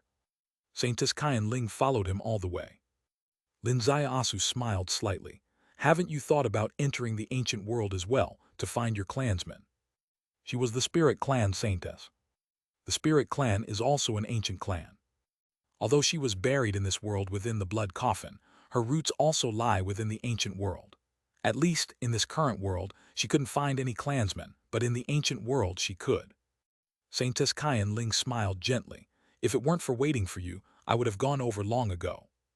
Waiting for me, you knew I would enter the ancient world. Saintess Qian Ling said, don't forget, I played a game of strategy against the nine-headed snake with you. I understand your enemy thinking pattern. I knew in this situation you would definitely take this step. You waiting for me, is it to fulfill our previous agreement? Saintess Qian Ling gave him a sidelong glance. Don't recite that flirtatious poem about growing old together anymore. I waited for you because I want to inform you of the new changes in the ancient world and then discuss an action plan with you. Go ahead, Lin Zaiasu's eyes turned calm. Saintess Qian Ling walked side by side with him deeper into the folded space, speaking a lot along the way. The ancient world, Lin Zaiasu had also understood before, from the scattered and chaotic information arising from Feng Jai's bones and the complete information from Gu Jian Yaochen. Whether it was said by Feng Jai or Gu Jian Yaochen, it was all information from the past. At least it was information from thousands of years ago. But today, the information brought by Saintess Qian Ling is current, and they come from captives. The battles of the Taishan defense line relied on two weapons to damage the Heiyuan sect. The nuclear bomb is not mentioned, as beneath it, one could be neither ghost nor god. It is unlikely there is anyone. The heavenly yin-yang chaos array was much more gentle, leaving those under the array useless. These cultivators' cultivation was destroyed, making them clear-minded and sensible, constantly worrying about being thrown into the abyss. Even if you don't interrogate them, they will voluntarily cozy up to you, vying to tell you many things, by taking real actions to show they are not simply wasting food. Therefore, the situation over there is almost entirely known to Feng Jai. The situation is quite different from thousands of years ago. The information Lin Zaiasu obtained, the top-level architecture over there was one abyss, 3 sects, 4 gates and 6 paths. But now it has changed. 1 abyss, 3 sects, 6 paths, 9 gates. 1 abyss, Kangyuan. 3 sects, heavenly capital, underworld, Chuanwan. 6 paths, space-time path, yin-yang Tao, Tao of cause and effect, path of chaos, path of life, unorthodox methods. 9 gates, demon sect, Wandu sect, mental path, dragon sect, reincarnation sect, Qing sect, ancient sect, beast taming sect. It appears that the structure of 1 abyss, 3 sects, 4 gates, 6 paths compared to 1 abyss, 3 sects, 6 paths, 9 gates, is only a change in the number of gates from the original 4 gates, demon, ancient, reincarnation to the current 9 gates, adding the mental path, dragon sect, Wandu sect, Qing sect and beast taming sect. It's not that simple at all. It's not merely an increase or decrease in numbers. More importantly, it redefines the hierarchy of statuses. Previously, the order placed gates before paths, which was obviously unreasonable. Tao, representing the heavenly Tao 7 techniques, cannot be placed beneath gates. Thus, now we return to the basics. Tao is placed before gates. At the same time, this ordering also reflects the great change in the structure of the ancient world over the millennia. The dragon sect didn't exist before because the descendants of the dragon clan declined, seemingly extinct. However, the heavenly dragon crossing opened, and people were surprised to find a large clan there. The mental path emerged suddenly, infiltrating the ancient world with great expansion. The Wandu sect, taking the path of poisons, fierce and dangerous, known in Jianghu. The beast taming sect used to only dabble, but now it's also taking shape. The Qing sect is extremely mysterious, and to this day, no one knows why it has also become one of the 9 gates. After listening to these basic introductions, Lin Zaiasu raised a question, actually an old one. 6 paths are named after the heavenly Tao 7 techniques, but there's no reincarnation within them. Theoretically, reincarnation should be a path. Why did reincarnation fall from a path to become a gate? 6 paths need a Tao seal, Saintess Kyan Ling said. Space-time, yin-yang, cause and effect, chaos, life all have Tao seals, but only the reincarnation path lacks a Tao seal. Without a Tao seal, it cannot be orthodox, so it can only be demoted. The reincarnation path lacks the reincarnation seal. Within the 6 paths, it could not stand firm, knocked down from the high tier of Tao, named as a gate. The ancient world truly is a place with a strict hierarchy. Lin Zaiasu said, then what qualifies unorthodox methods to be a path? Unorthodox methods being a path also has some controversies, but it must be said, in this world, strength is respected. Unorthodox methods rise to prominence relying on a legend. This legend is the so-called exception of the heavenly Tao, a 6-eared left holder. A 6-eared left holder, Lin Zaiasu suddenly felt a jump in his heart. This name is particularly sensitive to him. Saintess Kyan Ling said, I know in that world you are known for your wisdom, but in the desolate ancient realm, be exceptionally careful of this exotic beast. My intuition tells me this 6-eared left holder might be your greatest opponent in the desolate ancient realm, for in a world of intellects, there cannot be a second chess player. Is this the reason you specifically waited here, to tell me to be careful of a 6-eared left holder? Saintess Kyan Ling smiled gently. Of course not. I just want to discuss the plan for entering the ancient world with you. I have designed a path for you, which from my perspective is the only strategy I could think of. Tell me. Enter Kangyuan. By any means necessary, enter Kangyuan. Whether it's 1,000 years or 1,000,000 years, Kangyuan has always firmly occupied that one in the top structure of cultivation. Only Kangyuan has the power to contain the ancient world and possibly truly end this catastrophe of no doubt. Her voice extremely serious. Her eyes filled with concern. Lin Zaiasu stopped walking, standing on the highest peak. In front of him lay the ruins of the former Heiyuan mountain gate. Kyan Ling, thank you, Lin Zaiasu said. You're welcome. You and I, by the shores of Tashan Lake, it was already clear. The road ahead, I will accompany you. Today we have shared the snow. This life can count as growing old together. Saintess Kyan Ling chuckled and gave him a side glance. You have already unsettled many people's hearts. Refrain from using your flirtatious techniques in front of me. They both laughed. Chapter 617. Chapter 616. Dawa's Cultivation in the Abyss. The Saintess Kyan Ling smiled and took a package off her shoulder. She opened the package, revealing 2 sets of clothes. These are the outfits I've prepared for you, Saintess Kyan Ling said with a radiant smile. To be honest, now is the time for some flirtation. How about reciting an old flirtatious poem? A virtuous wife sewing needle, clothing for her husband, stitching it densely, worried he might return late. Saintess Kyan Ling glared at him fiercely. Do you think I haven't heard this poem? At Tashan Lake I had a poetry collection in my hand. It's a mother's sewing needle, clothing for her wandering child. You're not flirting, you're just calling me old. Getting more and more annoyed, she threw the clothes at Lin Zaiasu. Lin Zaiasu laughed heartily. I just wanted to see how much you remember from reading Daxia's ancient poetry every day, and wow, you're really into it. He rolled and retreated into the grass. Soon he came out. His entire appearance transformed in a complete 360-degree change. On his feet were beast leather cloud boots. On his body was a light purple striped Jianghu outfit. His hair, originally the biggest difference between worlds, was always long, and with a jade crown, he looked almost identical to the young people of the ancient wilderness. This Jianghu outfit was taken from a young disciple about his size by the Saintess Kyan Ling, and now that he's wearing it, his aura is incomparable to that of the disciple. How is it? Lin Zaiasu tilted his head, waiting for her judgment. Absolutely a charming gentleman. My taste is really spot on, Saintess Kyan Ling said. Of course, you're an exception in that world. If your hair weren't so long, you wouldn't be able to disguise yourself so thoroughly. Lin Zaiasu laughed. Do you think I keep my hair long for this day? I haven't cut it in 3 months. In 3 months, hair typically doesn't grow much. However, those who cultivate the life law are different from ordinary people. Their hair grows rapidly. In just 3 short months, it can grow 2 to 3 feet long. You prepared for entering the ancient wilderness 3 months ago, Saintess Kyan Ling asked. Of course, Lin Zaiasu replied. You should change as well. Let me see the look of an ancient holy daughter. Then it was the Saintess Kyan Ling's turn to enter the woods. Soon she came out, and Lin Zaiasu was equally stunned. Golden hair tied with a sky-blue ribbon, wearing a cool, thin skirt touching the ground. The classic beauty and exotic allure appeared suddenly before his eyes. How is it? Does it match your image of the holy daughter of the spirit clan? Lin Zaiasu reached out, holding her hand. I must seize the time to hold it. I feel you might take flight at any moment, standing above the 9 starry heavens overlooking all beings.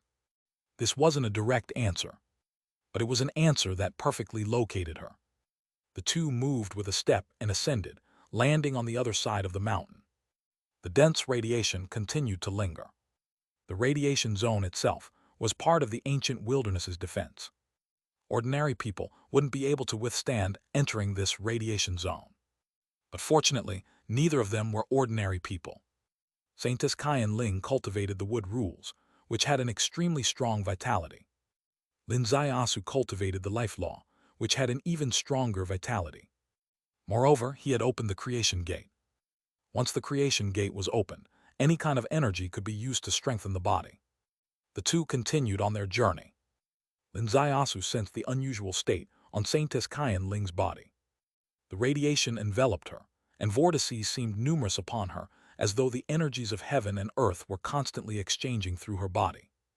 This 100-mile journey seemed like a cultivation process for her. And Saintess Kyan Ling sensed Lin Zaiasu's aura, growing more surprised. Your physique has become much stronger than before.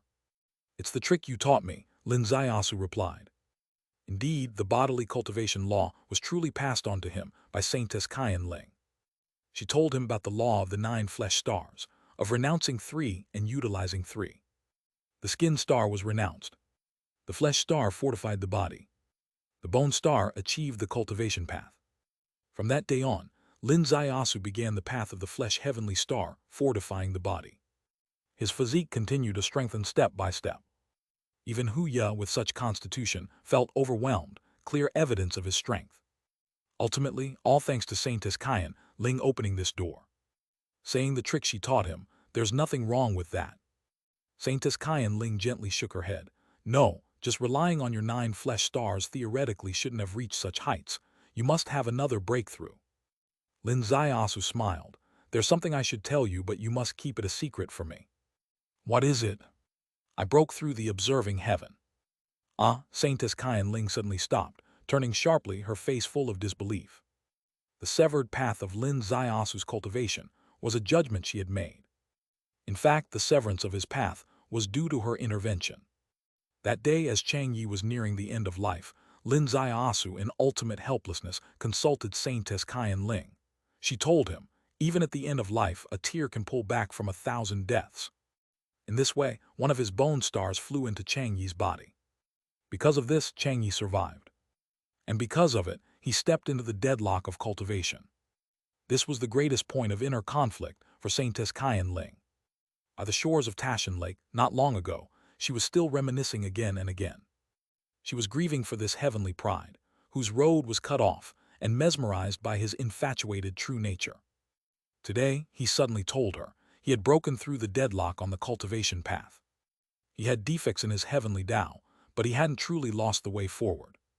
Facing her incredulous eyes, Lin Zaiasu gently extended his hand and put it on her shoulder. Fly. With one word, Saintess Kyan Ling rose off the ground, carried by him, flying dozens of miles away, directly to the center of the ruins. Throughout the process, Saintess Kyan Ling's eyes widened until her toes touched the ground again, and she exclaimed, "You really broke through observing heaven. Did you also break enlightenment realm?" The enlightenment realm wasn't broken, just a broken observing heaven, Lin Zaiasu quickly corrected. A broken observing heaven. Your broken observing heaven, can it perform Linkong step void? Saintess Kyan Ling took a deep breath.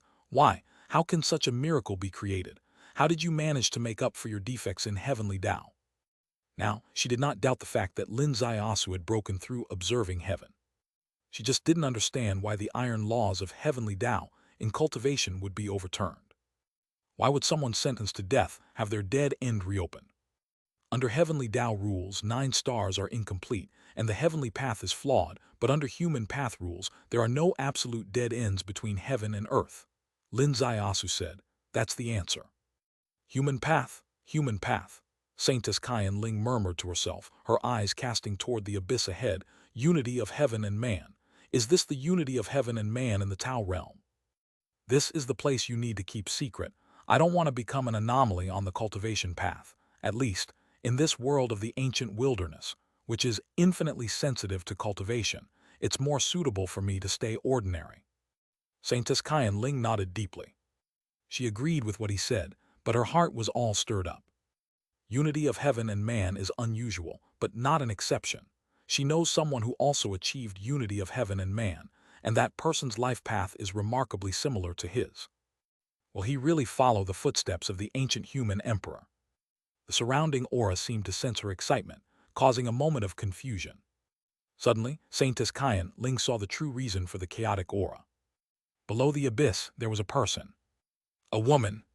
She sat in the abyss, surrounded by extremely chaotic aura. Below it was pitch black, and amidst the black aura, faint flashes of electricity appeared. Above it was snow white, and even in the white air, electricity flickered. "It's her, Dawa," Saintess Kyan Ling exclaimed softly. Lin Zaiasu also stared blankly at the strange sight before him.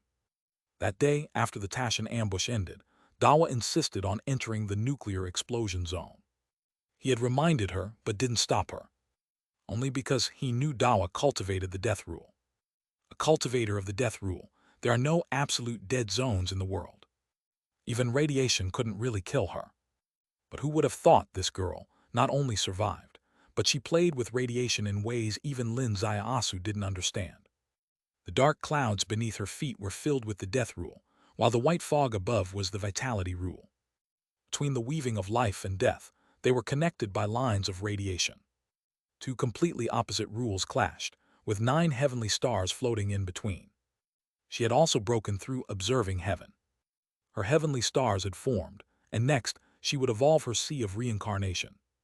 Although he couldn't see the sea of reincarnation, he could vaguely guess it was extraordinary. Because the anomaly of the sea of reincarnation had already overflowed beyond her body. On the other side of the abyss, an old man stood quietly on the cliff, with an even deeper abyss behind him. In front of him was the interweaving of life and death rules portrayed by Dawa. He stared at Dawa, light flickering in his eyes, clearly very excited. This old man was Li Qianzong, the super master Lin Zaiasu had rescued from the Heiyuan sect dungeon Great Array. When Lin Zaiasu's eyes met Li Qianzong's figure suddenly disappeared from the abyss. In the next moment, it was as if the world before Lin Zaiasu changed into a blood-red battlefield. On the blood-red battlefield, Li Qianzong approached step by step. A fierce gleam filled his eyes. This terrifying aura of oppression caused Saintess Kyan Ling's heart to race. She knew this was a top expert from the Heiyuan ruins, a super fierce warrior guarding the Tashan defense line, an external reinforcement on their side, yet being oppressed by such a fierce god in this way still suffocated her. However, Lin Zaiasu seemed to be in a gentle spring breeze. A kind smile appeared on his face. "Senior Li, thank you for your hard work." This friendly smile, and the voice like a gentle spring breeze, left Saintess Kyan Ling full of admiration. A peerless heavenly pride can sometimes just be a state of mind. A body like an ant, yet facing a pillar reaching the sky, still maintaining a calm state of mind. That is the label of a peerless heavenly pride. At this moment she and he, in front of Li Qianzong, were both like ants. Saintess Kyan Ling was thinking, if one day I return to the peak, what will I do? While Lin Zaiasu, even if he doesn't reach that height, his looking at Li Qianzong as an equal in itself was already a height. Li Qianzong might have initially intentionally created this sense of oppression. But Lin Zaiasu smiled faintly, spoke kindly, and the oppression he had created naturally broke. Li Qianzong coldly said, "You know that this seed has worked hard, then may I ask, from whom does this seed's hardship originate?" This sentence naturally carried infinite resentment. This top expert, imprisoned underground, not seeing the light of day for thousands of years, finally broke out of the prison, ready to dominate this vast world, only to fall into the cause and effect trap Lin Zaiasu had dug and was still trapped in this bullet-sized place. Can you imagine how annoyed he must be? Lin Zaiasu laughed. I said, Senior, you've worked hard just out of politeness. In fact, your life today is a beautiful painting you couldn't draw with all your blood in the dungeon. Beautiful, beautiful, your 18th generation ancestor's egg. Li Qianzong gnashed his teeth. Chapter 618, Chapter 617, Li Qianzong's play hard to get. Polite, be polite, Senior Li. Lin Ziasu stepped forward a few steps, coming to stand in front of him.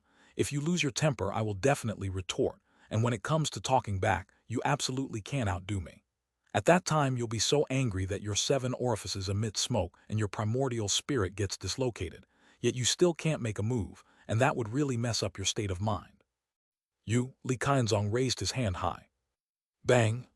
A slap landed on his own forehead. Senior, want a drink? Lin Ziasu raised his hand and offered a bottle. Li Qianzong snatched it, and the small top half of the bottle disappeared in an instant as he flipped his hand and poured the entire bottle into his big mouth. Lin Ziasu made a sour expression. He clearly saw the glass shards entering his mouth as well, and he just drank it, swallowed it.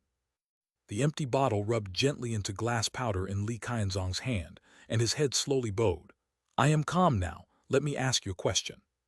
Please, Senior, Lin Ziasu replied with utmost decorum. When on earth are you going to die? Saintess Qian Ling, who was originally watching the show with great curiosity, was suddenly shocked by these words. What does that mean? You old man, you drank your wine and proclaimed calmness, and then you pull this trick. Soon, very soon, Lin Ziasu said, I'm going to enter the ancient wilderness. With your extremely wise insight, you can surely tell I won't live for many years. You want to enter the ancient wilderness? Li Qianzong frowned. Look, I'm already dressed for it. Lin Ziasu tugged at his clothes. Li Qianzong slowly nodded. Not bad, not bad. If you enter the ancient wilderness, you'll die quickly indeed. Good news, good news. Now that Senior is in a better mood, how about answering a question from this junior? Lin Ziasu asked. Go ahead. How is she doing? Lin Ziasu pointed towards Dawa in the abyss. Li Qianzong looked down where he was pointing, and suddenly there was a gleam in his eyes. She is my direct disciple, and her talent will become a legend in the ancient wilderness. Lin Ziasu and Saintess Qian Ling were both astonished. Disciple, that was Lin Ziasu's surprise. Legend, that was Saintess Qian Ling's surprise. Li Qianzong laughed heartily. At this moment she is just observing heaven, yet she has already understood the rules of life and death. Among all the heavenly pride under heaven, who else can master the rules before reaching the enlightenment realm? Next, she might even create an unprecedented miracle, solidifying a Rule Tao seed before reaching enlightenment. Saintess Qian Ling's face changed dramatically. She could form a Rule Tao seed. Yes, that's her extraordinary nature. Li Qianzong laughed to the sky. By Xuanwang, you bastard, I indeed can't beat you, but have the guts to wait a century and see whose disciples are stronger. His laughter was flamboyant. Lin Ziasu and Saintess Qian Ling exchanged glances. Senior, farewell. Lin Ziasu bowed slightly. The two stepped onto the mountain path ahead. Kid, came Li Qianzong's voice from behind. Let me give you some advice. Lin Ziasu was overjoyed, suddenly turning around. This old guy, who wholeheartedly wishes him an early death, took the initiative to remind him. That's a good thing. Walk honestly through Zhuozhai Lake and absolutely don't go to Kinkyu. Li Qianzong said, the heavenly foxes of Kinkyu have very deep roots, and they are particularly fond of pretty boys like you. If you enter Kinkyu, you'll be drained by those unsatisfied seductive fox clan within 3 days. It was Saintess Qian Ling's turn to clutch her cheeks, teeth aching. Congratulations, Senior, for mastering the play hard to get strategy from the great Xia military strategy. Congratulations. Lin Ziasu bowed, taking Saintess Qian Ling's hand, and suddenly leapt into the air. Ahead, the scenery changed dramatically. A lake lay serene. On either side of the lake were galleries like misty rain art. The crowds flowed like a weaving loom. High pavilions and splendid halls, all available. In the distance, countless cities, in the sky, magic artifacts traversed boldly. This paradise-like scene clearly exceeded Lin Ziasu's expectation. He muttered to himself, having such an immortal realm, one should be content and happy. I'm puzzled, with such a paradise, just how bored must you be to covet my world's affairs with such longing? Saintess Qian Ling's eyes were also alight. After so many years, finally, returning to the homeland. Inside the blood coffin, one slept for 1,000,000 years, yet the scenes of the ancient wilderness remain unchanged. Her gaze slowly lifted. What's going on between you and that old man? He seems to truly hate you, but he doesn't lay a hand on you. Because of a contract, Lin Zaiasu said. I rescued him from an underground trap formation and signed a heavenly Tao contract with him. He must prevent the ancient wilderness from entering that world and cannot harm any person in that world. If you die, the contract is nullified, so he sincerely hopes you'll die. Yes, but he can't kill me himself. Look at him, how frustrated he is. Lin Zaiasu's lips curled into a smile. You, always dreaming up all sorts of ideas. Saintess Kyan Ling laughed. That last thing you said, what does play hard to get mean? He advised me to walk the path of Zhuozhai Lake honestly, never to enter Kinkyu, but then he told me that Kinkyu is profoundly established and is particularly fond of individuals like me. Of course, he knew that once I knew of Kinkyu's existence, I couldn't pass it up. So on the surface, he advises me not to go, but he knows I will inevitably go. That's a classic play hard to get. Saintess Kyan Ling's eyes widened. You're really going. Lin Zaiasu looked far across to the shimmering clouds opposite Zhuozhai Lake, nodding. Saintess Kyan Ling took a deep breath. He wasn't wrong. Kinkyu is deep-rooted, but it's also a den of demons for human men. You shouldn't dare enter Kinkyu. These were words of wisdom. Kinkyu Fox Clan, the world's unique race. Skilled in the ways of charm, the land of the Fox Clan is a dreamland for men. But do you think they're benign? Heavenly foxes, they draw upon the cosmos, absorbing the essence of humanity for their own use. The moment human men succumb to their allure, they are, essentially, spent. Either their bodies fail or their minds crumble.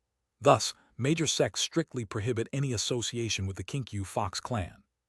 Saintess Kyan Ling, in fact, could cite countless examples from her lineage who stumbled upon the path blocked by the Kinkyu Fox Clan. Under normal circumstances, which genuine cultivator would seek to enter Kinkyu, Lin Zaiasu said. But Kyan Ling, look at this path.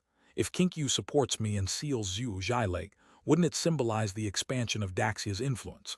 In terms of defense and counterattack, there are countless benefits and no drawbacks at all. Saintess Kyan Ling glanced around, speechless. Yes, this was strategic vision. The Taishan defense line currently had only one effective defender, Li Qianzong. The external Kun Kang 13 sects, with negligible strength, were almost dismissed. Is this your strategy, to draw in some sects and form your own power structure? This is the sorrow of ants. They can only accumulate bit by bit. Actually, you could be a tycoon, Saintess Kyan Ling said. It's the approach I suggested, enter Kangyuan. As long as you catch the eye of a giant from Kangyuan, your entry into Kinkyu will be quite different. Worldly matters aren't as simple as you think. Experience from every era tells us that any form of society arises from compromises among various sides. Blindly hoping for others' favor is most unreliable. Even if I have the intention to follow this path, I must hold some chips in my hand. Otherwise, Kangyuan won't even see me, and even if they did, they wouldn't respect me. Can someone without fundamental respect have a voice? So Kinkyu is also your bargaining chip, Saintess Kyan Ling said. Exactly. What do you intend to do? Lin Zaiasu smiled. To tread the world clad in splendid attire and ride horses, this is the stance of a swordsman. But I am a scholar, a cultured person in that world, so I go to Kinkyu in Kinkyu's favored demeanor. Saintess Kyan Ling cast a sidelong glance. You wish to walk the Jianghu as a swordsman, though you wish you could. Your sword Dao was impressive once in that world, but here, it's nothing at all. So then one must know oneself. Lin Zaiasu's figure surged, then paused. What about you? Are you going to cross the lake now and return to the forest of your kin? No hurry, Saintess Kyan Ling smiled lightly. I'll accompany you to Kinkyu, so when you're exhausted and leaning against walls to walk, I can still bring you back and make some ginseng soup for your replenishment. Lin Zaiasu gritted his teeth. I must show you who leans against walls. The two leapt down from the mountaintop. In that world, if someone jumped from a building, it would draw attention and screams. But this world is different. Countless people flew in the sky, and their descent from the mountain alarmed no one. Landing on the street paved with blue stones, gazing at both sides rich in historical essence, weaving through the bustling crowds, they approached Zhuozhai Lake. Zhuozhai Lake, named after Zhuozhai. Zhuozhai, a very peculiar race. Two-eared Zhuozhai are beast-like. Three-eared Zhuozhai are half human, half beast, and four-eared Zhuozhai can transform into human form. Two-eared Zhuozhai, self-assured. Four-eared Zhuozhai, truly intelligent. Six-eared Zhuozhai, anomalies between heaven and earth, known as heavenly Tao holding the center with my left hold. This lake is teeming with four-eared Zhuozhai. Assuming human forms, rowing boats, selling wine, running stores, opening pawnshops, opening escort bureaus.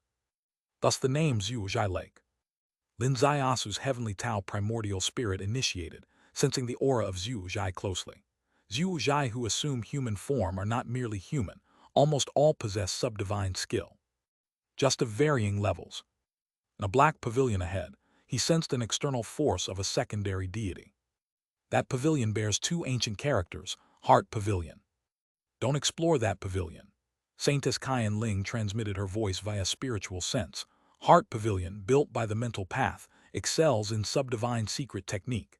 A careless mistake can allow them to probe into your sea of consciousness, and if provoked, subdivine skill can kill you invisibly.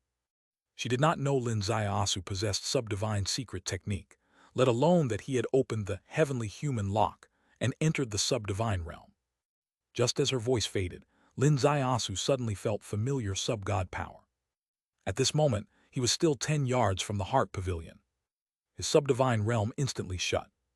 His primordial spirit activated, shielding his brain. This sub-god power did not exclusively target him, but routinely swept the street, then subsided. Lin Ziasu's heavenly Tao wisdom eye pierced through the third-floor curtains, spotting an ancient man inside. Though appearing ordinary, his eyes were as deep as the sea. The elderly man fixated on the pier ahead, where many were landing, becoming his new probing targets. Chapter 619, Chapter 618, a single flute flies over Zhuozhai Lake.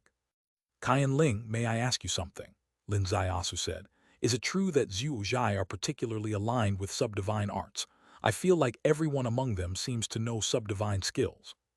Saintess Kyan Ling provided an explanation. Zhuozhai, unique beings of the world. They were first discovered beneath a collapsed peak, where there was a deep pool containing a peculiar lotus known as the Lost Lotus. Some say that the earliest ancestors of Zhuozhai were born due to the Lost Lotus. Within their bloodline lies the mystical mechanism. Every Zhuozhai, from the moment of birth, unlocks the heavenly human lock. People cannot cultivate beyond level 30 of secondary deity, whereas they do not face this barrier.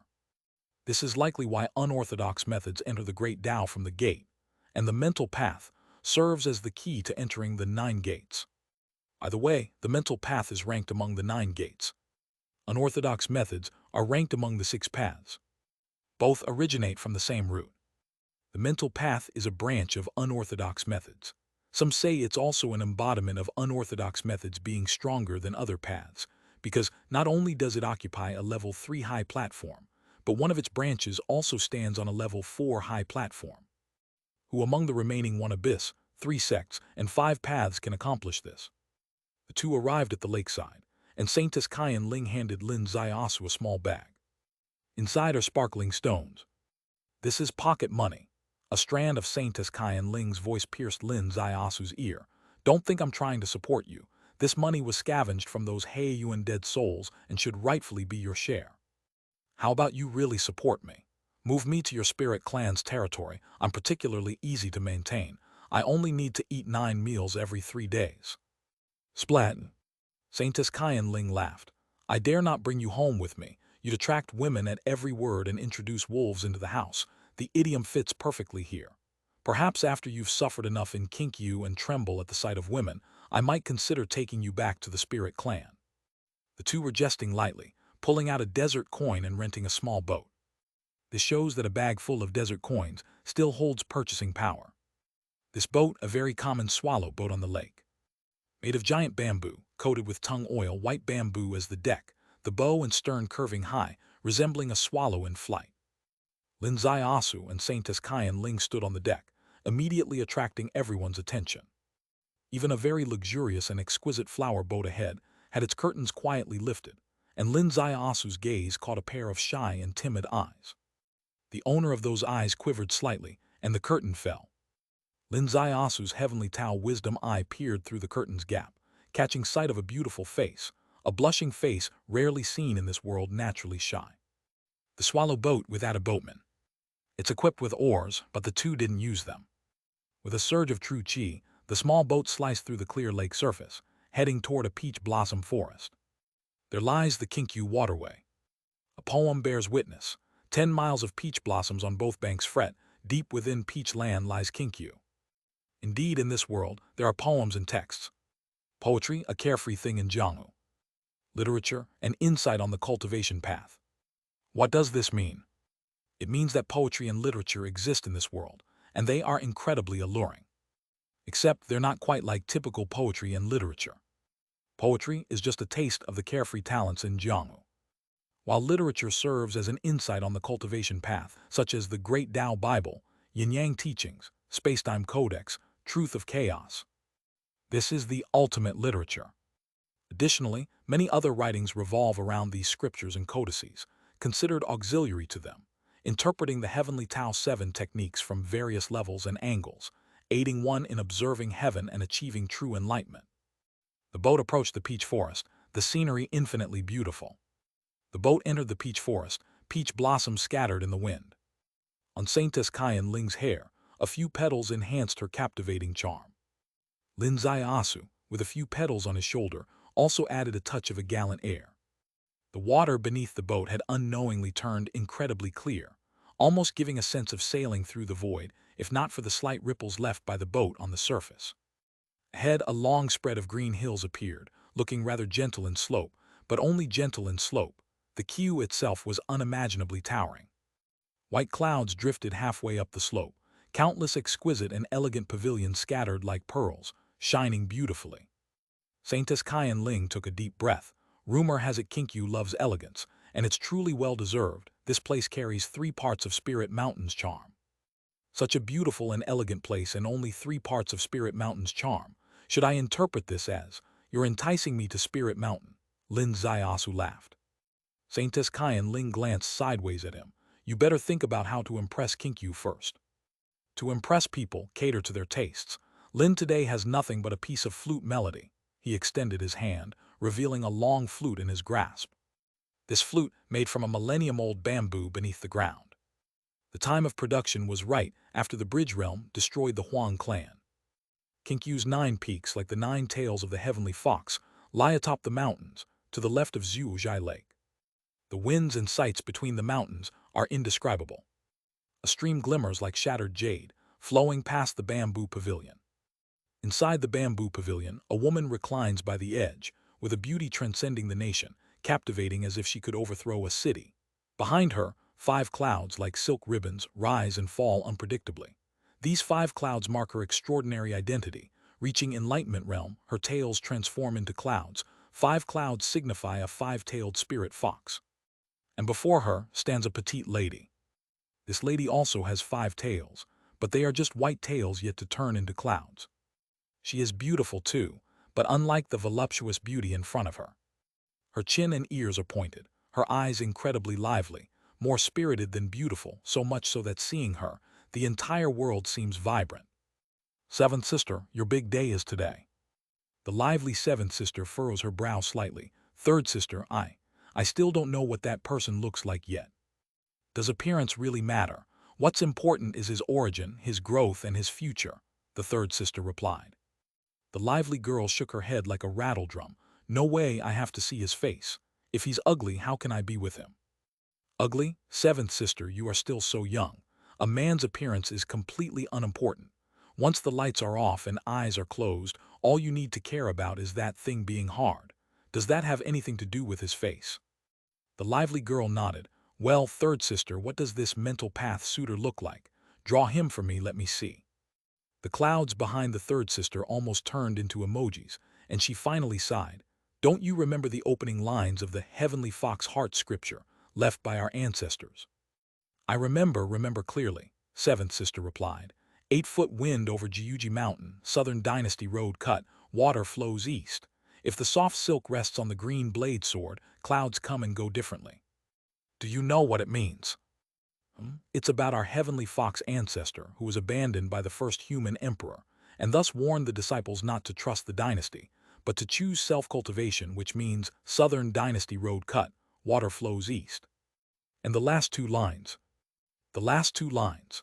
Mean that if we wield the heavenly fox green blade sword, naturally we will have a status in our clan, not needing to rely on anyone. The third sister said, if the soft silk rests on the green blade sword, clouds come and go differently. My interpretation differs from yours. The so-called soft silk refers to the threads of emotion. If the soft silk rests on the green blade sword means to cut the threads of emotion with a 3-foot blade. Kinkyu disciples cannot indulge in worldly affairs, but must hide a knife within emotions. Hide a knife within emotions. Scary. The seventh sister's eyes widened. Can you harm the man you love? That's where you're the most naive. Beloved man. Is there such a thing as a beloved man? I've already told you this much. Men see women as clothes. Women should see men as steps. Once stepped over, they can be kicked aside. When necessary, you can wield the 3-foot blade, cut him into pieces, turning them into ashes in the furnace. Do you understand? No, I can't. I haven't even experienced worldly love yet. I just want to find a good-looking man to love to death. I won't bear to stab him, the seventh sister said. You're hopeless. The 4 words were spoken deliberately, one by one. Third sister, even if I'm hopeless, you still need to save me. Seventh sister's hands wrapped around. Third sister, dear third sister, secretly tell me, does my future husband look good or not? All right, I'm afraid of you. The third sister had no choice. Father and mother still love you, knowing you like good-looking ones. They allowed a suitor this time who is elegant, literarily brilliant, a master of poetry and music, and appearance-wise, he's 1 in a million. Great. The seventh sister laughed so hard her eyes turned into slits. But I'm not too reassured. This person is from the mental path, skilled at charming women, and you are so naive and innocent. If you marry him, he might end up selling you and you'll help him count the money eagerly, the third sister said. You need to know marrying him comes with sect missions. How about we switch? Maybe only I can deal with the mental path calculations. Third sister, how can you be like this? You already have 83 lovers, and now a good-looking one finally appears. You still want to compete with me. The seventh sister got anxious. At this moment, suddenly flute music rises over the lake. The flute music ascends into the clouds, clear and high-pitched. Suddenly it shifts, resembling the fluttering of falling blossoms. The third sister's eyes abruptly lifted. The seventh sister's eyes widened sharply. The flute music shifts again like continuous spring rain. Extremely delightful music penetrates the ear, stirring the heart. Each note, each turn is incredibly amazing. The third sister took a deep breath, holding it in for long. The seventh sister was even more exaggerated, utterly dumbfounded. Is this the suitor? Kinkyu was already prepared, long speculating and discussing how this future groom from the mental path would open their mountain gate. Now he is here, with such an extraordinarily wonderful music. This music is incredibly unbelievable, even though Kinkyu excels in literature and music, even though the third sister often plays the warren in brothels, theoretically having heard all music styles under this sky, still got deeply moved by the sudden tune. She gently breathed out, afraid of missing a single note.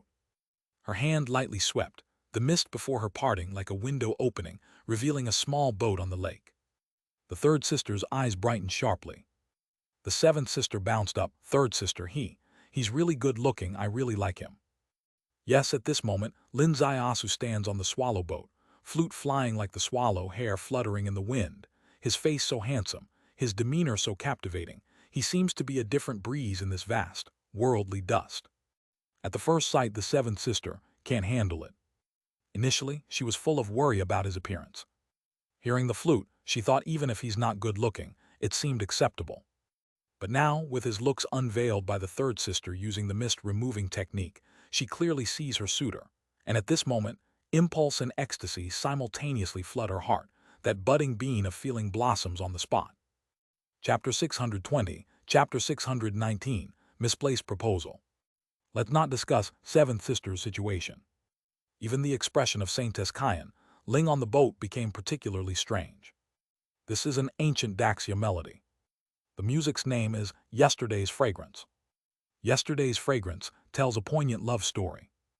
A scholar teaching the young master of a wealthy family catches the attention of the young lady. The two exchange messages on handkerchiefs across the manor's small river, secretly pledging their lives to each other.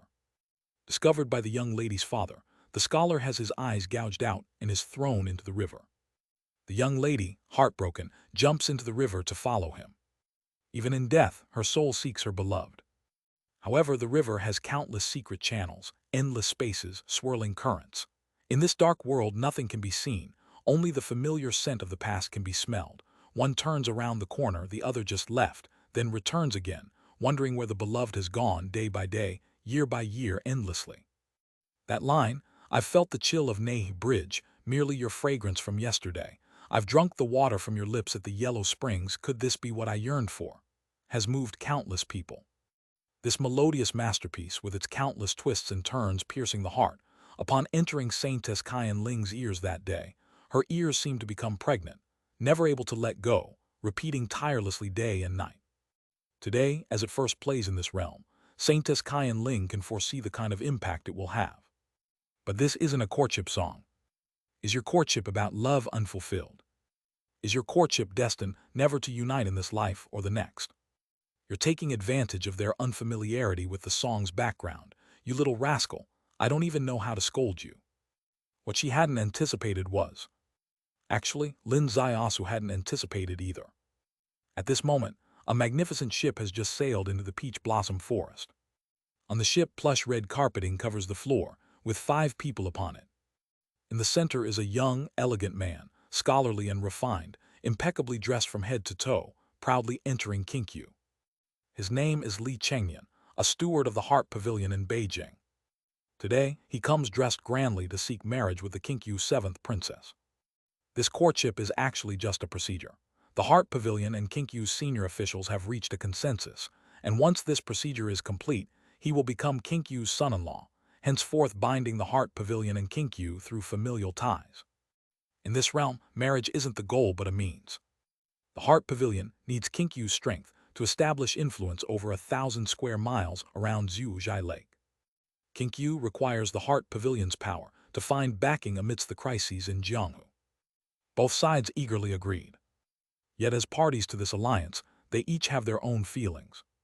The 7th princess is obsessed with appearance, as long as the counterpart is good-looking.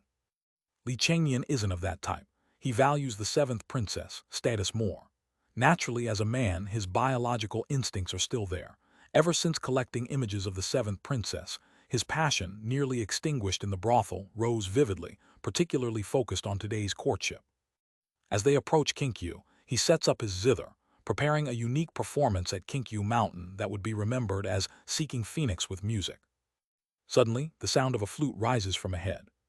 The moment the flute begins, Li Chengyan, profoundly skilled in musical Tao, experiences a heartbeat acceleration and a burst of madness. How could there be such a wondrous melody in the world? Who could be playing it? Could it be the 7th princess, specially welcoming me with this beautiful tune? There's no other explanation. Young master, Kinkyu has prepared especially for your arrival.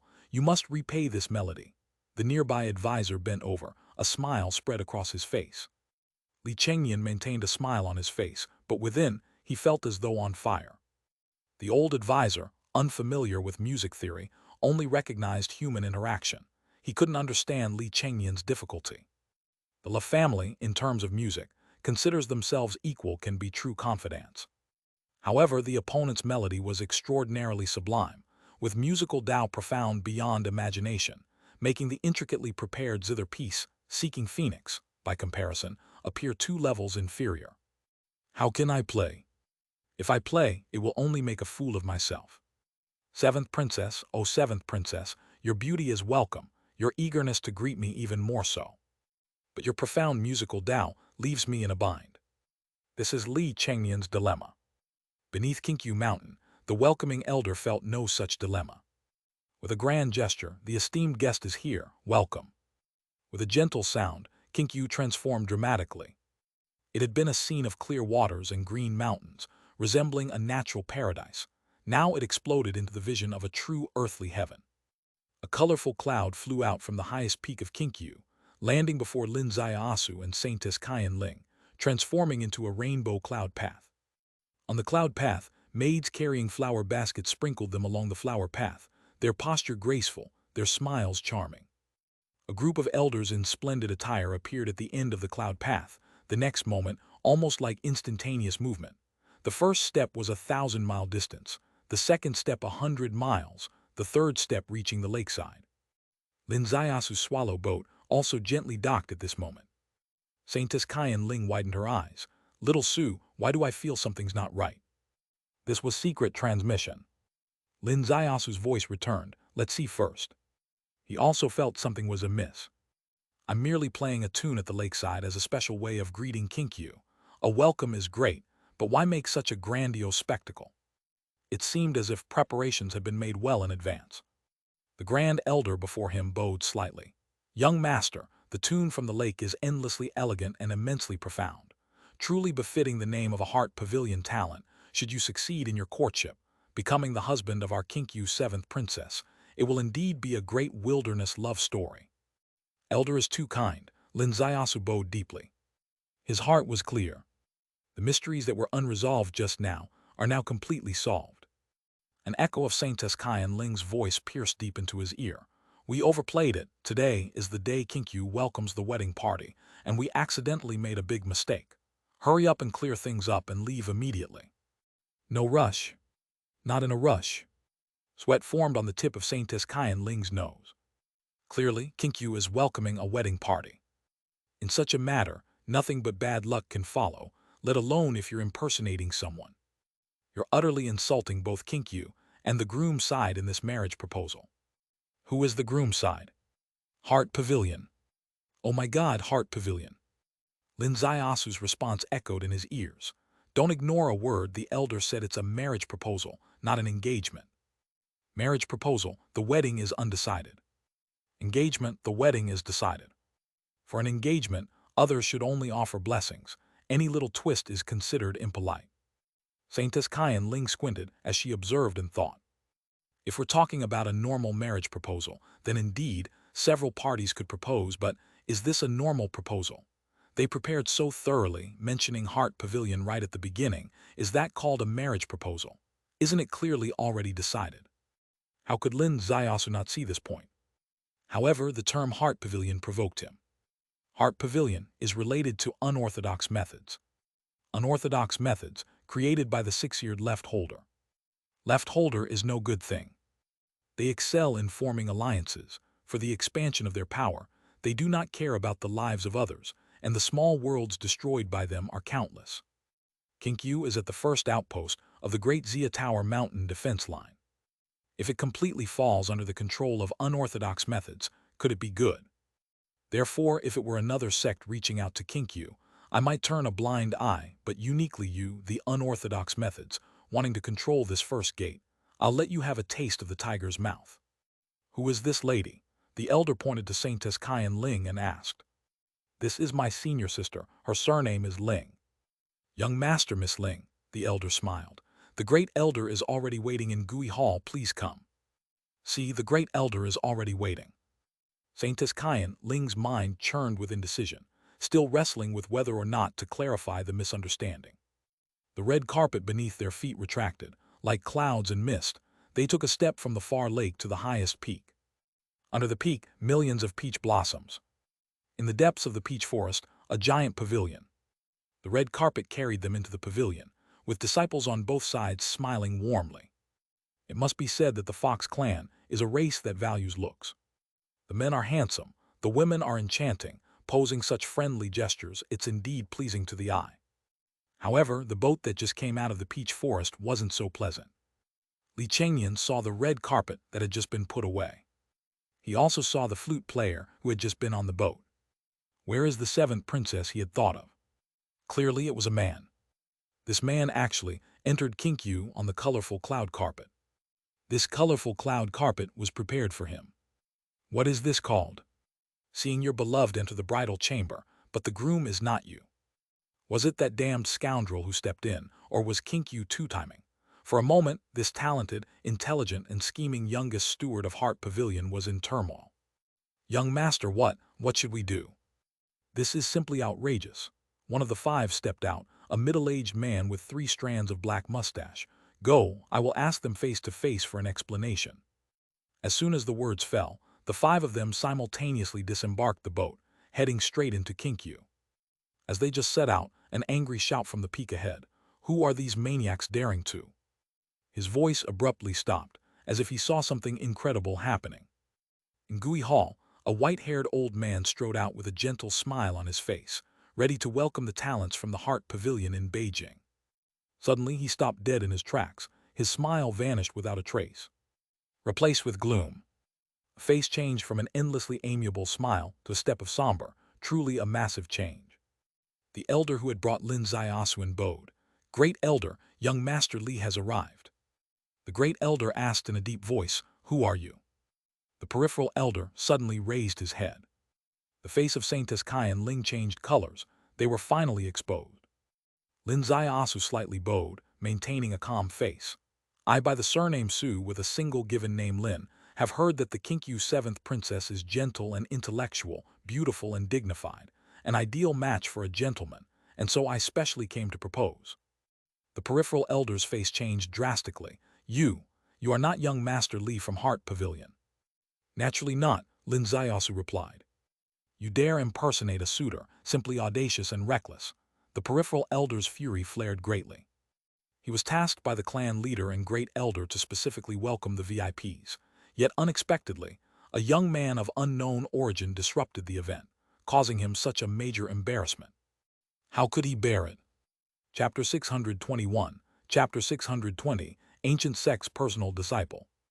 However, Lin Ziaosu said calmly, "The charge of impersonating a suitor is simply absurd. As for the proposal, it is merely a request and not yet decided. Facing the outstanding heavenly immortal of Kinkyu, anyone in the world can seek her, so why would anyone need to impersonate? When the noble princess faces many suitors, it's only reasonable to choose the best," highlighting the elegant demeanor of Kinkyu's 7th princess.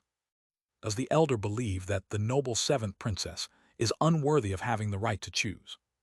Such a long speech, clearly structured, logical and airtight, laid out on the table, the outside elder was left speechless. The great elder frowned deeply, while the dozen elders behind him exchanged glances. In any case, his words made sense.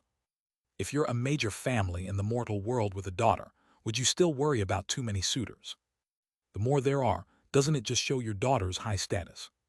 Furthermore, the final sentence directly hits the core. Just say, does your 7th princess have the right to choose? Even if the 7th princess truly lacks the right to choose, would the elders dare to admit it? Swoosh! A figure suddenly darted out. It was a beautiful woman in a floor-length dress. With tender skin, a coy expression, a lively posture, and a slight blush on her pointed chin, even the tips of her cute little ears were slightly red. 7th princess. The great elder's face darkened and said, "Return at once." Kinkyu is the epitome of elegance and propriety. During a proposal, the object of the proposal should not show up easily. The 7th princess, lively eyes surveyed Lin Ziaosu, filled with surprise and delight. "This little handsome guy looks even better up close than from afar. She can't take it anymore." "Young Master Su, I. With a swish, a light and shadow spun behind the 7th princess, erasing her next words. She was taken away. Only a stunning silhouette was left behind, a brief appearance. She didn't say anything excessive, not because she didn't want to, but because someone behind her prevented it. The person who took her away was unclear to the Saintess Kaian Ling. However, under Lin Ziaosu's heavenly Tao wisdom eye, everything was clear. The light and shadows at the entrance shifted, and 5 people entered Gui Hall. Lin Ziaosu's gaze fixed on these 5. The one in the center, dressed in elegant attire, appeared quite handsome but had not completely faded the blackness from his face, slightly compromising his looks.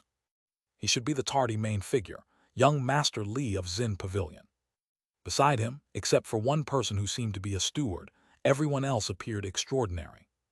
A man in guard attire exuded the courage and valor of battles, with armor seams stained with blood, and his arms were incredibly thick.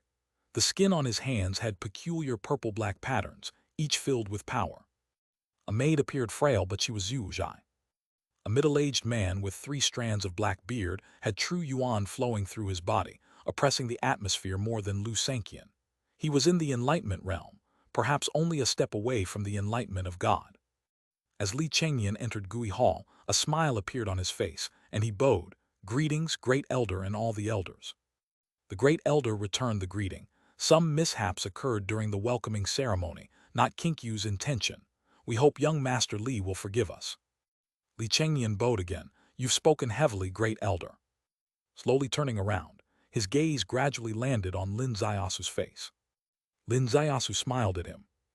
Though neither showed any hint of hostility on their faces, everyone could clearly see this tense confrontation. In a secret room behind, the third sister and seventh princess watched. Appearing in front of them was a clear, heavenly window of the scene unfolding in Gui Hall. Third sister, look, clearly not on the same level. Brother Su's smile is so charming, his eyes, I think, are like a pool of spring water, while that Uncle Li's face seems a bit blue. Third sister was speechless too. Face turned blue.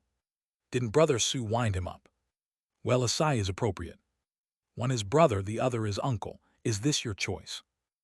I was just about to clarify with him face to face, but you pulled me away, third sister. I'll go find him later. If you drag me again, I'll turn against you. In Gui Hall, Li Chengnian spoke. Su Lin, is that right? Yes. As the saying goes, a family with daughters will have hundreds seeking them. Proposing throughout the world is normal, yet there's an iron rule you should understand. Li Chengnian said, "A daughter of gold and jade deserves only the best and brightest in the mortal world. You must weigh your worth before seeking her, otherwise it would be laughable." Well said, then may I ask your worth? Lin Ziyasu's smile persisted. Insolent, the steward said in a deep voice. My young master is well read, has given up officialdom, and is esteemed as the steward of Xin Pavilion in Beijing. What are you? Do you think you can compare with my young master? If Li Chengnian had said this, it would have been a bit overbearing. However, this was spoken by the steward. If the steward said it, then there's nothing wrong. Everyone's eyes fell on Lin Ziyasu. It was time to probe his background. Although this person had disrupted a meticulously prepared proposal ceremony beyond recognition, he deserved punishment. But a prestigious sect and ancient family should be reasonable. If they can't openly deal with him, let Li Chengnian completely crush him in every way, making him worth nothing, then break his limbs and throw him out of Kinkyu. Wouldn't that be better? Saintess Kaian Ling stepped forward. My junior brother is a direct disciple of the ancient sect. Is that enough? Ancient sect. The entire room was shocked simultaneously. The ancient sect, one of the 4 sects thousands of years ago, now one of the 9 sects, its foundation is far beyond the recently risen mental path. Moreover, he is a direct disciple of the ancient sect. Direct disciples are far from ordinary disciples. His master might very well be a great power holding the way. Such an identity is definitely not lower than that of the Xin Pavilion steward. After all, Xin Pavilion is merely an agency of the mental path in the mortal world, far from being the core circle of the mental path. But the direct disciples of the ancient sect are a group very close to the core circle. The black-bearded elder beside Li Chengnian sneered. The so-called ancient sect, known throughout the world for cultivating the divine demon refining body technique. The direct disciples, when they appear in Jianghu, their physical form is unparalleled. Does this young gentleman dare to test the divine demon body? Indeed, the Kinkyu outer elder agreed. The ancient sect's mountain gate is 30,000 miles away in the ancient divine ruins. How many have set foot in the land of the great wilderness? Lately, there have been many impostors. We must be wary. He spoke these words with gritted teeth. Just because an imposture incident had just occurred right under his nose. And he was unfortunately one of those caught. The meticulously prepared welcome ceremony ended up serving Lin Ziyasu, while the person truly meant to be welcomed descended from the sky with a dark face, showing signs that he could not escape the punishment of the elder council.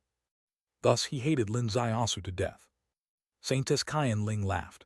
Wish to test? Very well. Junior brother, you might as well use your physical strength to have a match with this Lord Li.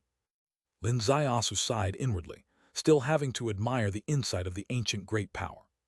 Just one choice of origin demonstrated the crisis management capabilities of Saintess Kaian Ling. She chose the ancient sect, bringing multiple advantages. Firstly, the ancient sect's status is above that of the mental path, not inferior at all, qualifying for competition on the same stage. Secondly, disciples of the ancient sect rarely set foot in the great wilderness country, making exposure less likely, and it was easier to hide Lin Ziyasu's true identity by choosing an extremely distant, extremely unfamiliar sect, preventing people from associating him with the great Xia realm. Thirdly, the disciples of the ancient sect specialize in the divine demon body refining technique, while he, with the heavenly star body tempering, was already practicing the divine demon refining body technique. The robust man beside Li Chengyan stepped forward. Ancient sect's secret technique, divine demon refining body. I wonder how it compares to mine. As his voice fell, he stepped forward. The step made the entire Gui Hall tremble slightly. This man was exactly the robust fellow who followed Li Chengyan around. His hand suddenly stretched out with a light popping sound, and the clothes on his right hand tore to shreds. His arm revealed golden scales. Each golden scale secretly had a dragon shape appearing. Dragon Clan, Saintess Kyan Ling's face abruptly changed. The Dragon Clan, an ancient mysterious race, their physical strength surpasses even that of the ancient sect. This mysterious race is extremely proud, extremely self-centered, and it's inconceivable that they would associate with the mental path, as theoretically, the Dragon Clan looks down on the unorthodox methods of the mental path. Her miscalculation left her heart cold. She thought she had painstakingly helped this junior brother strategize, but it could turn out to be counterproductive, digging a deep pit for him. However, it was too late to regret now. The Dragon Clan man's fist was already in front of Lin Zaiasu. The golden fist was surrounded by golden light, making this seemingly ordinary man at this moment appear like a heavenly god descending to earth. The Kinkyu elders' eyes brightened simultaneously. They naturally had a keen eye. At a glance, they could tell this man was from the Dragon Clan. If the mental path could even recruit someone from the Dragon Clan, how powerful must they be? Knocking this disruptive kid to death with a punch, and allowing the betrothal ceremony to proceed happily seemed to be the best outcome. Seeing this punch block all of Lin Zaiasu's retreat paths. Suddenly, Lin Zaiasu raised his hand. Punched as well. His punch seemed unremarkable, accurately hitting the fist of the Dragon Clan man. A loud blast rocked the air. The Gui Hall cracked. The Dragon Clan man's eyes widened. On his arm, the golden scales clattered, the dragon shadows flew. While Lin Zaiasu's arm was very clean, his clothes did not even flutter, only 3 strands of his hair temporarily lifted off his shoulder, drifting lightly. Saintess Kyan Ling's mouth was half open, staring in shock at this scene. The entire room of elders was petrified. Is this the ancient sect's divine demon body? It seemed plain and ordinary, but with one punch, it could stand against the Dragon Clan. Without the slightest disadvantage. The Dragon Clan man roared skyward. The sound was like a dragon's roar, heard in all directions. His fist slowly retracted, as if the entire Gui Hall became a vast ocean, and this punch seemed to absorb the power of the 4 seas. Die, the Dragon Clan man uttered a single word, accompanied by a punch with all his power. Lin Zaiasu's hair gently floated as he lightly sighed. I didn't wish to see blood in the Gui Hall, yet you seek trouble yourself, I shall oblige you. One punch. Bang. The Dragon Clan man was lifted off the ground, thrown out of the Gui Hall, blood spilled in the air, shining silvery, and some pieces of scales, golden scales with silvery bloodstains. This was evidently the scales from the Dragon Clan man's arm, forcibly shaken off by Lin Zaiasu's punch. The entire scene fell silent, as if the room was full of stone statues. Chapter 622, Chapter 621, Fenghua Road, Zuyu Pavilion.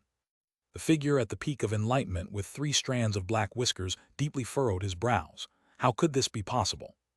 This member of the Dragon Clan, so much effort was spent to subdue him, and taking him out always brought great prestige, announcing to the world the strength of the mental path. Even a force like the Dragon sect could be used by him. But today, this esteemed emblem was smashed to pieces by this seemingly gentle and scholarly young man in front of him with just one punch. Ancient sect. This is the power of the ancient sect's direct transmission. The Kinkyu elders exchanged looks with each other. They no longer doubted Lin Zaiasu's identity. Just this punch proved everything that Miss Ling said was true. Apart from the ancient sect, absolutely no other race or sect has a stronger body than that of the Dragon Clan. So the question arises, what choice should Kinkyu make? Seemingly, choosing the ancient sect isn't a bad choice either. The ancient divine ruins where the ancient sect is located hold a fatal attraction for any ancient race. No one doubted anymore. But there was one person who doubted. That was the Saintess Kyan Ling. Only she knew that Lin Zaiasu had nothing to do with the ancient sect. He was only following her guidance, using his own flesh star to nourish his body once. This nurturing law derived from the divine demon refining body is true, but it should only be imitation, never surpassing. But he seems to have surpassed it. Where exactly is the problem? He must have some other fortuitous encounter. In the secret chamber of Kinkyu, the third sister's eyes suddenly brightened. She stared at Lin Zaiasu as if she had discovered a new continent. Such a handsome and elegant appearance, yet his physical body is so formidable. If he were on my stomach, that ultimate pleasure might truly make me die from happiness. The seventh princess clutched her chest, her eyes full of stars. Look at this demeanor, it's too deadly, I can't take it, I must have him be my man. Anyone who dares to stop me, I'll poison him to death. Her focus remained on demeanor. The third sister sighed inwardly. This hopeless appearance-obsessed fool, truly beyond saving. How could she see only the superficial demeanor and not the real benefits of a strong man for a woman? Li Chengnian took a deep breath, stepped forward. Your strength is indeed formidable, but here in the cultured lands of Kinkyu, it is hard to retain a coarse man. It would hardly change Kinkyu's knowledge simply based on your strength. Saintess Kyan Ling sneered. Lord Li, you deride others as having only brute strength, but what about yourself? Perhaps you don't even have that little bit of strength. Haha, Li Chengnian laughed.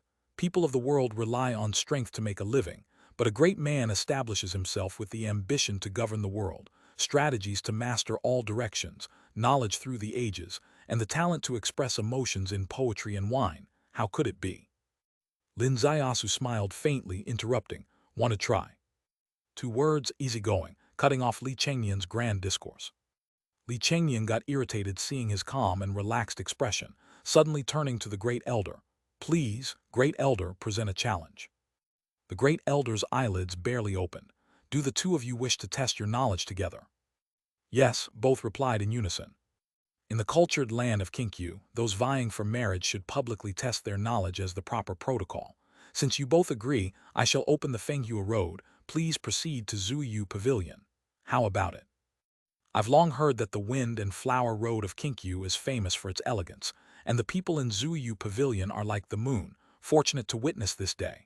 Li Chengnian bowed. And what about young Master Su? The Great Elder inquired.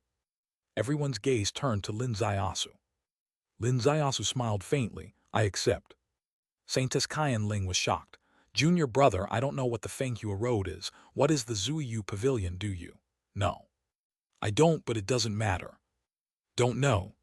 Yet it doesn't matter. The hearts of everyone present were suddenly filled with mixed feelings. This is arrogance. This is domineering. Earlier, Li Chengnian's declaration about how a great man establishes himself with strategies to master all directions and knowledge was full of unparalleled swagger, causing many secretly observing Kinkyu women to feel their hearts surge like tides.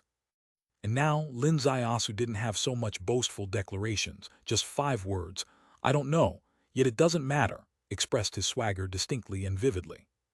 The implication was very clear. No matter which domain, I'm ready to accept your challenge.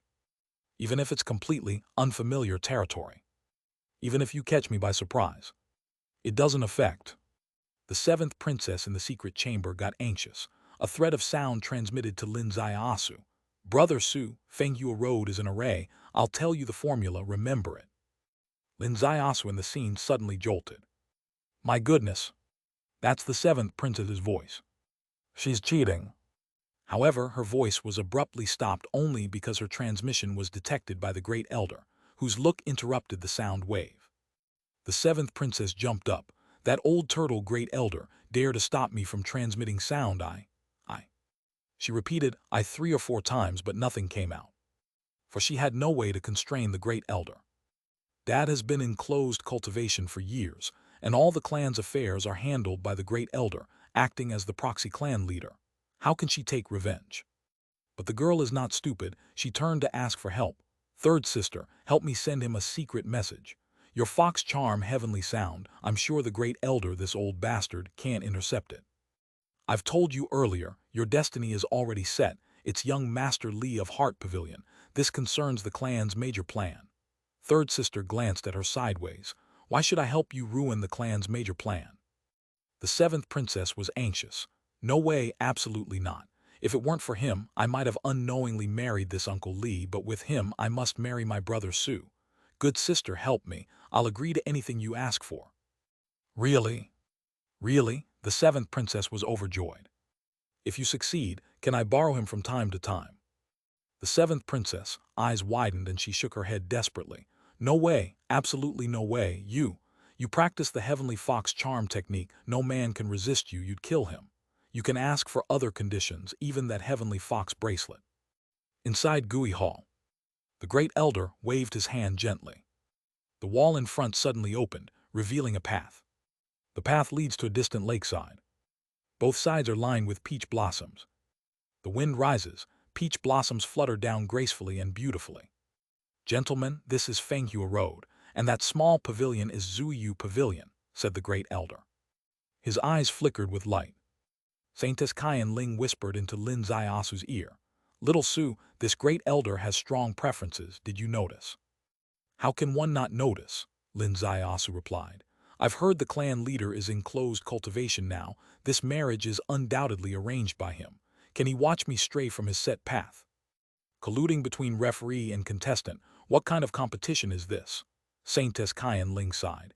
Did you notice the mystical mechanism of this flower path? Array, Lin Ziasu answered with 2 words. Saintess Kyan Ling's heart suddenly settled. Array. If it were another mechanism, it would be hard to win when the referee was in cahoots with the opposing contestant. However, this Fenghua Road is an array. Array is his specialty. This little rascal really has good luck, blindly choosing and hitting his strongest track. Once she relaxed, a strange thought suddenly floated in her mind. What's happening to me? Why am I so eager to help him? He isn't facing a life-and-death crisis, he's proposing. If he succeeds, he will become Kinkyu's son-in-law.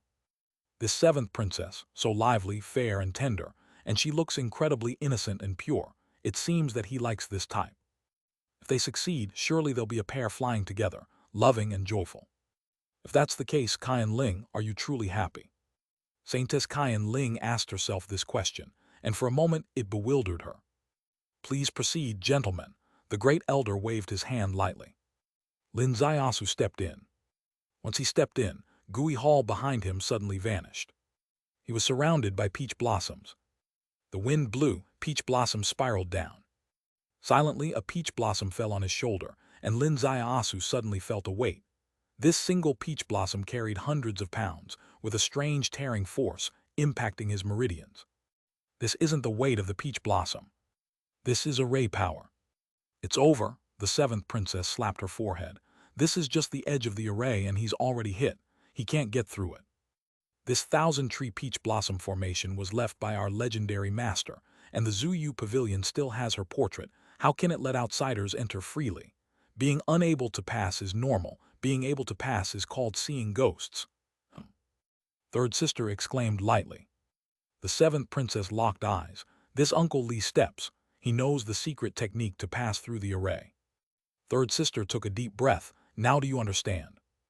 Old bastard. The seventh princess jumped up. I'll go find him. What is this? 2 people competing, the judge giving guidance on the spot. What fairness is there? Third sister stretched out her hand, grabbed her calf and pulled her back. Seventh sister, oh seventh sister, when will you understand where in this world is fairness? It's all just strategic manipulation on the chessboard. Let them scheme and manipulate others. I just want my brother Su to win this competition. Why are you so stubborn?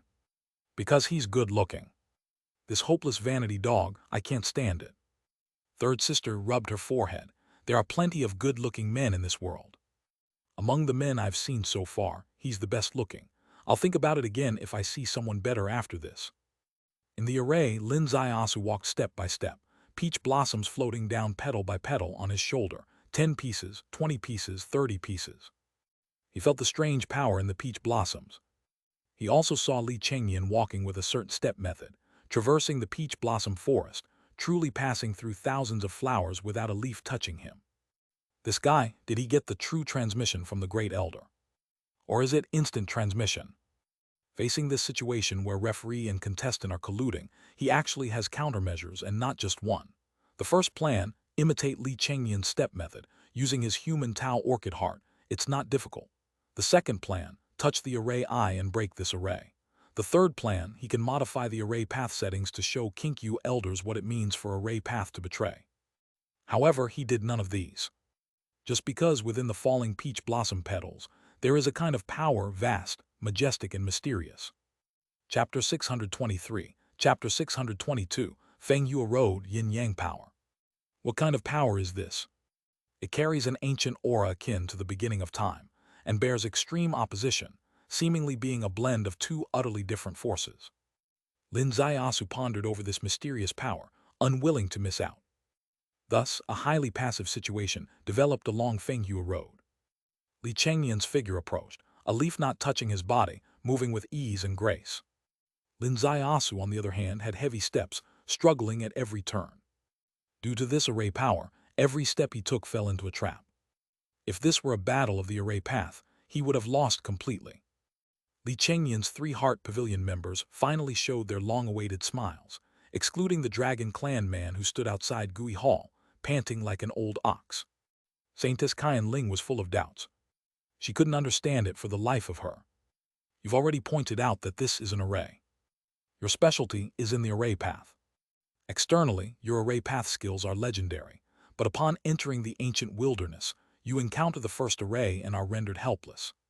For the average person, they might exclaim, the outside world truly is a land of the end of Dharma. But she is not average. She is an ancient heavenly pride.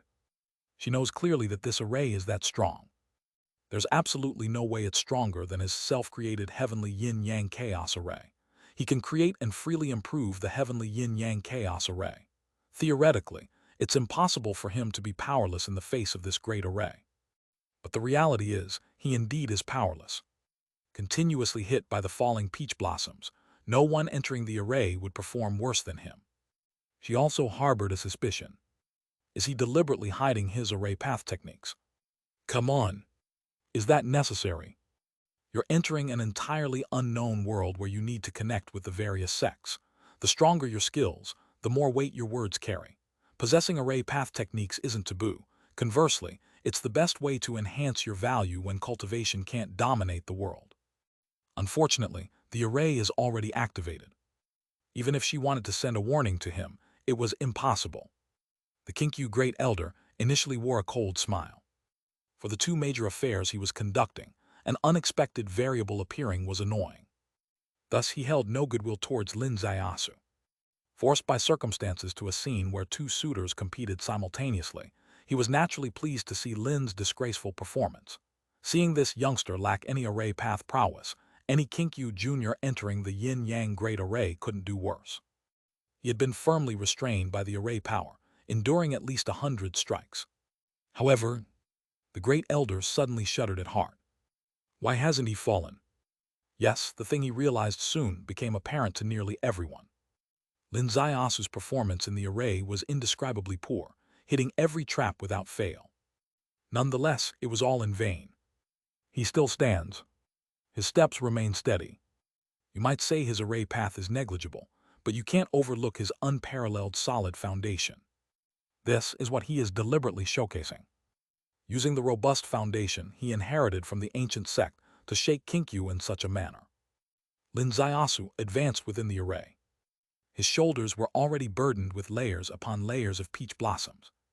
Furthermore, as time went on, the pressure increased, and the peach blossoms falling from the sky grew as heavy as 1,000 pounds. The sense of this miraculous power became increasingly clear to him. Suddenly, his heart skipped a beat. He understood. Yin-Yang power. This is the power of the Yin-Yang law within the heavenly Tao 7 techniques. Sky is Yang, Earth is Yin. The fundamental formation of arrays. Within this array, Yin-Yang power merged like a millstone, finally grinding him. He was not particularly unfamiliar with Yin-Yang power.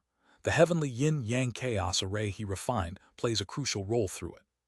He just hadn't immersed himself in this great array, personally experiencing the wondrous powers. Now he had the chance to experience it. Only yin-yang without chaos. Yin-yang as a mill seemed to pulverize his blood tower, sea of reincarnation, and every cell throughout his body. Lin Zaiasu stabilized the sea of reincarnation, fortified the blood tower, and gave it his all. However, as more and more peach blossoms fell, his pressure intensified. Finally, Lin Zaiasu changed his plan. His sea of reincarnation, suddenly transformed into a yin-yang tai-kai diagram. The yin force entered the yin eye, the yang force entered the yang eye. Once the tai-kai diagram was complete, the power carried by the peach blossom petals bridged to the bridge, road to the road, plunging deep into the sea of reincarnation. His sea of reincarnation surged with towering waves of fury, yet this force could no longer harm his blood tower, and under the continuous influx of this power, he felt his sea of reincarnation expanding step by step. The sea of reincarnation expanded, and the 9 stars ascended step by step. Lin Zaiasu was dumbfounded. His observing heaven foundation was so solid, unprecedented in history, that upon entering the observing heaven realm, he advanced rapidly, almost leapfrogging from the beginning stage to the peak-level seer realm. Theoretically, he had traversed all the paths in the observing heaven realm, with no room for further cultivation. To progress further seemed only possible by breaking into the enlightenment realm. However, now he discovered a path he had previously overlooked. That was the expansion of the sea of reincarnation. With the expansion of the sea of reincarnation, under the premise of the same amount of true qi, the water level dropped. He could accommodate more true qi once again. Moreover, as the sea of reincarnation expanded, the 9 stars in the sky also grew larger, achieving a state where the realm does not increase, yet combat power continually increases. There are signs that this solid foundation will once again create a different kind of observing heaven. With this understanding, Lin Zaiasu didn't care about the passage of time, allowing the array power to fall upon him, letting the waves in the sea of reincarnation roll over as it expanded step by step, expanding from what he felt was a 10-foot radius to 11, 12, 15 feet. Finally, with the last step taken, the peach blossoms in the sky disappeared. The boundless pressure instantly cleared. Before Lin Zaiasu stood a small green pavilion. 2 words were inscribed above the pavilion: Zuyu, drunken moon. The strokes were round and soft, with a hint of bewilderment, as if the person inscribing the words was truly drunk on moonlight, drunk on memories, losing their composure. Yet precisely because of this pavilion carried a touch of unknown melancholy and unfulfilled thoughts. In the Zuyu pavilion, a man stood smiling. It was Li Chengnian. He had arrived at least half an hour earlier. "You're a bit late," Li Chengnian smiled faintly, and to Lin Zaiasu this smile was a declaration. However, Lin Zaiasu showed no sign of defeat on his face. He too smiled faintly. "Lord Li considers this Fenghua road as an array, eager to break through it, whereas I view this path as a scenic journey of life, a bit reluctant to part with the snow, moon, wind, and flowers along the way. Fortunately, as the great elder said, we aren't comparing road speed but simply moving to the Zuyu pavilion." The great elder's voice echoed. "In the Kinkyu land, the land of poetry, wine, and romance, both of you are drawn here in admiration for the 7th princess, traveling thousands of miles. Why not observe the Zuyu scenery and inscribe a poem on the screen?" The crowd was collectively jolted. Kinkyu land indeed was a place of poetry, wine, and romance. Which woman of Kinkyu doesn't love poetry? Those legends of scholars reading at night and being enticed by the Fox clan have their reasons, as the Fox clan innately loves scholars, and among scholars, nothing captivates more than exquisite and profound poetry. Li Chengnian's charismatic flair, his poems and songs, were unmatched in Beijing, captivating many noblewomen with his charm. Letting him write poetry was giving him an opportunity. However, not everyone on the cultivation path is Li Chengnian. How many can write poetry? In the chamber, the 7th princess leaped up. "What is the great elder doing? Intentionally making things difficult for him. Brother Su is from the ancient sect, practicing every day, where's the time to read? And Uncle Li himself is a scholar." The 3rd sister was surprised. "You're against this? Didn't you always love poetry? Didn't you say you'd find a genius who could write and sing in the future? The test given by the great elder is exactly what you love, yet you have objections." "The past is the past, today is today. If we must compare fluency in literary arts, let's compare flute playing," the 7th princess exclaimed. "I'll go express my opinion." She leaped again. With this leap, fearing the 3rd sister might catch her, she used the heavenly fox charm shadow technique, instantly filling the room with remnants of her shadow. However, just as she reached the door, a ribbon wrapped and pulled her, raising to sit beside the 3rd sister. The 7th princess immediately jumped in anger. Meanwhile, in the pavilion, Lin Zaiasu frowned slightly. "Poetry. Writing poetry best shows whether one is truly talented or merely pretending. Li Chengyan smiled faintly. Didn't you claim that any field is fine? What now? Are you anxious because the great elder asked you to write poetry? Lin Ziasu smiled. Am I anxious? I'm just a bit surprised. If Lord Li is interested, then please. Please. Agreed. The people around exchanged glances. This was undeniably addressing the issue directly. The great elder guided Li Chengyan through Fenghua Road, clear to all observant eyes. Now in the Zuyu Pavilion, opting for Li Chengyan's forte in composing moonlit poems made the intention more obvious. In this situation, if Lin Ziasu had a bit of intuition, he would know to back down, yet he accepted. Writing poetry. Have you seen many cultivators versed in poetry? The great elder laughed. Both of you may observe the scenery in the Zuyu Pavilion and compose either a poem or a song within the time of one incense stick. Lin Ziasu lifted his gaze. From the Zuyu Pavilion, the external view was beautiful beyond measure, with flowers blooming luxuriously, truly a spring scenery everywhere. All around were celestial towers. However, there was a painting that stood out awkwardly. The painting, titled Mid-Autumn, depicted a river, a willow tree, a boat, and a stunning beauty standing at the bow, gazing toward a distant tower, the tower standing amidst the waves named North Tower. To say this painting didn't fit with the Zuyu Pavilion was because of its artistic conception. The Zuyu Pavilion was an epitome of a pavilion of poetry and wine, everywhere exuding a sense of carefree and romantic life journey. Yet this painting was imbued with weathered sadness, filled with emotion of parting. Lin Ziasu focused on the painting, and so did Li Chengyan. This was likely a poet's sensitive instinct, focusing first on the soul of poetry within the Zuyu Pavilion. This painting was the most artistically impactful spot in the Zuyu Pavilion. May I ask the great elder who painted this? Li Chengyan asked. The great elder smiled. The painter is indeed the person in the painting. In reality, this pavilion, this Fenghua Road were all created by her. Chapter 624, Chapter 623, No Longer the Joys of Youth. Fenghua Road was her creation. The pavilion was her creation. She even left a self-portrait in the pavilion.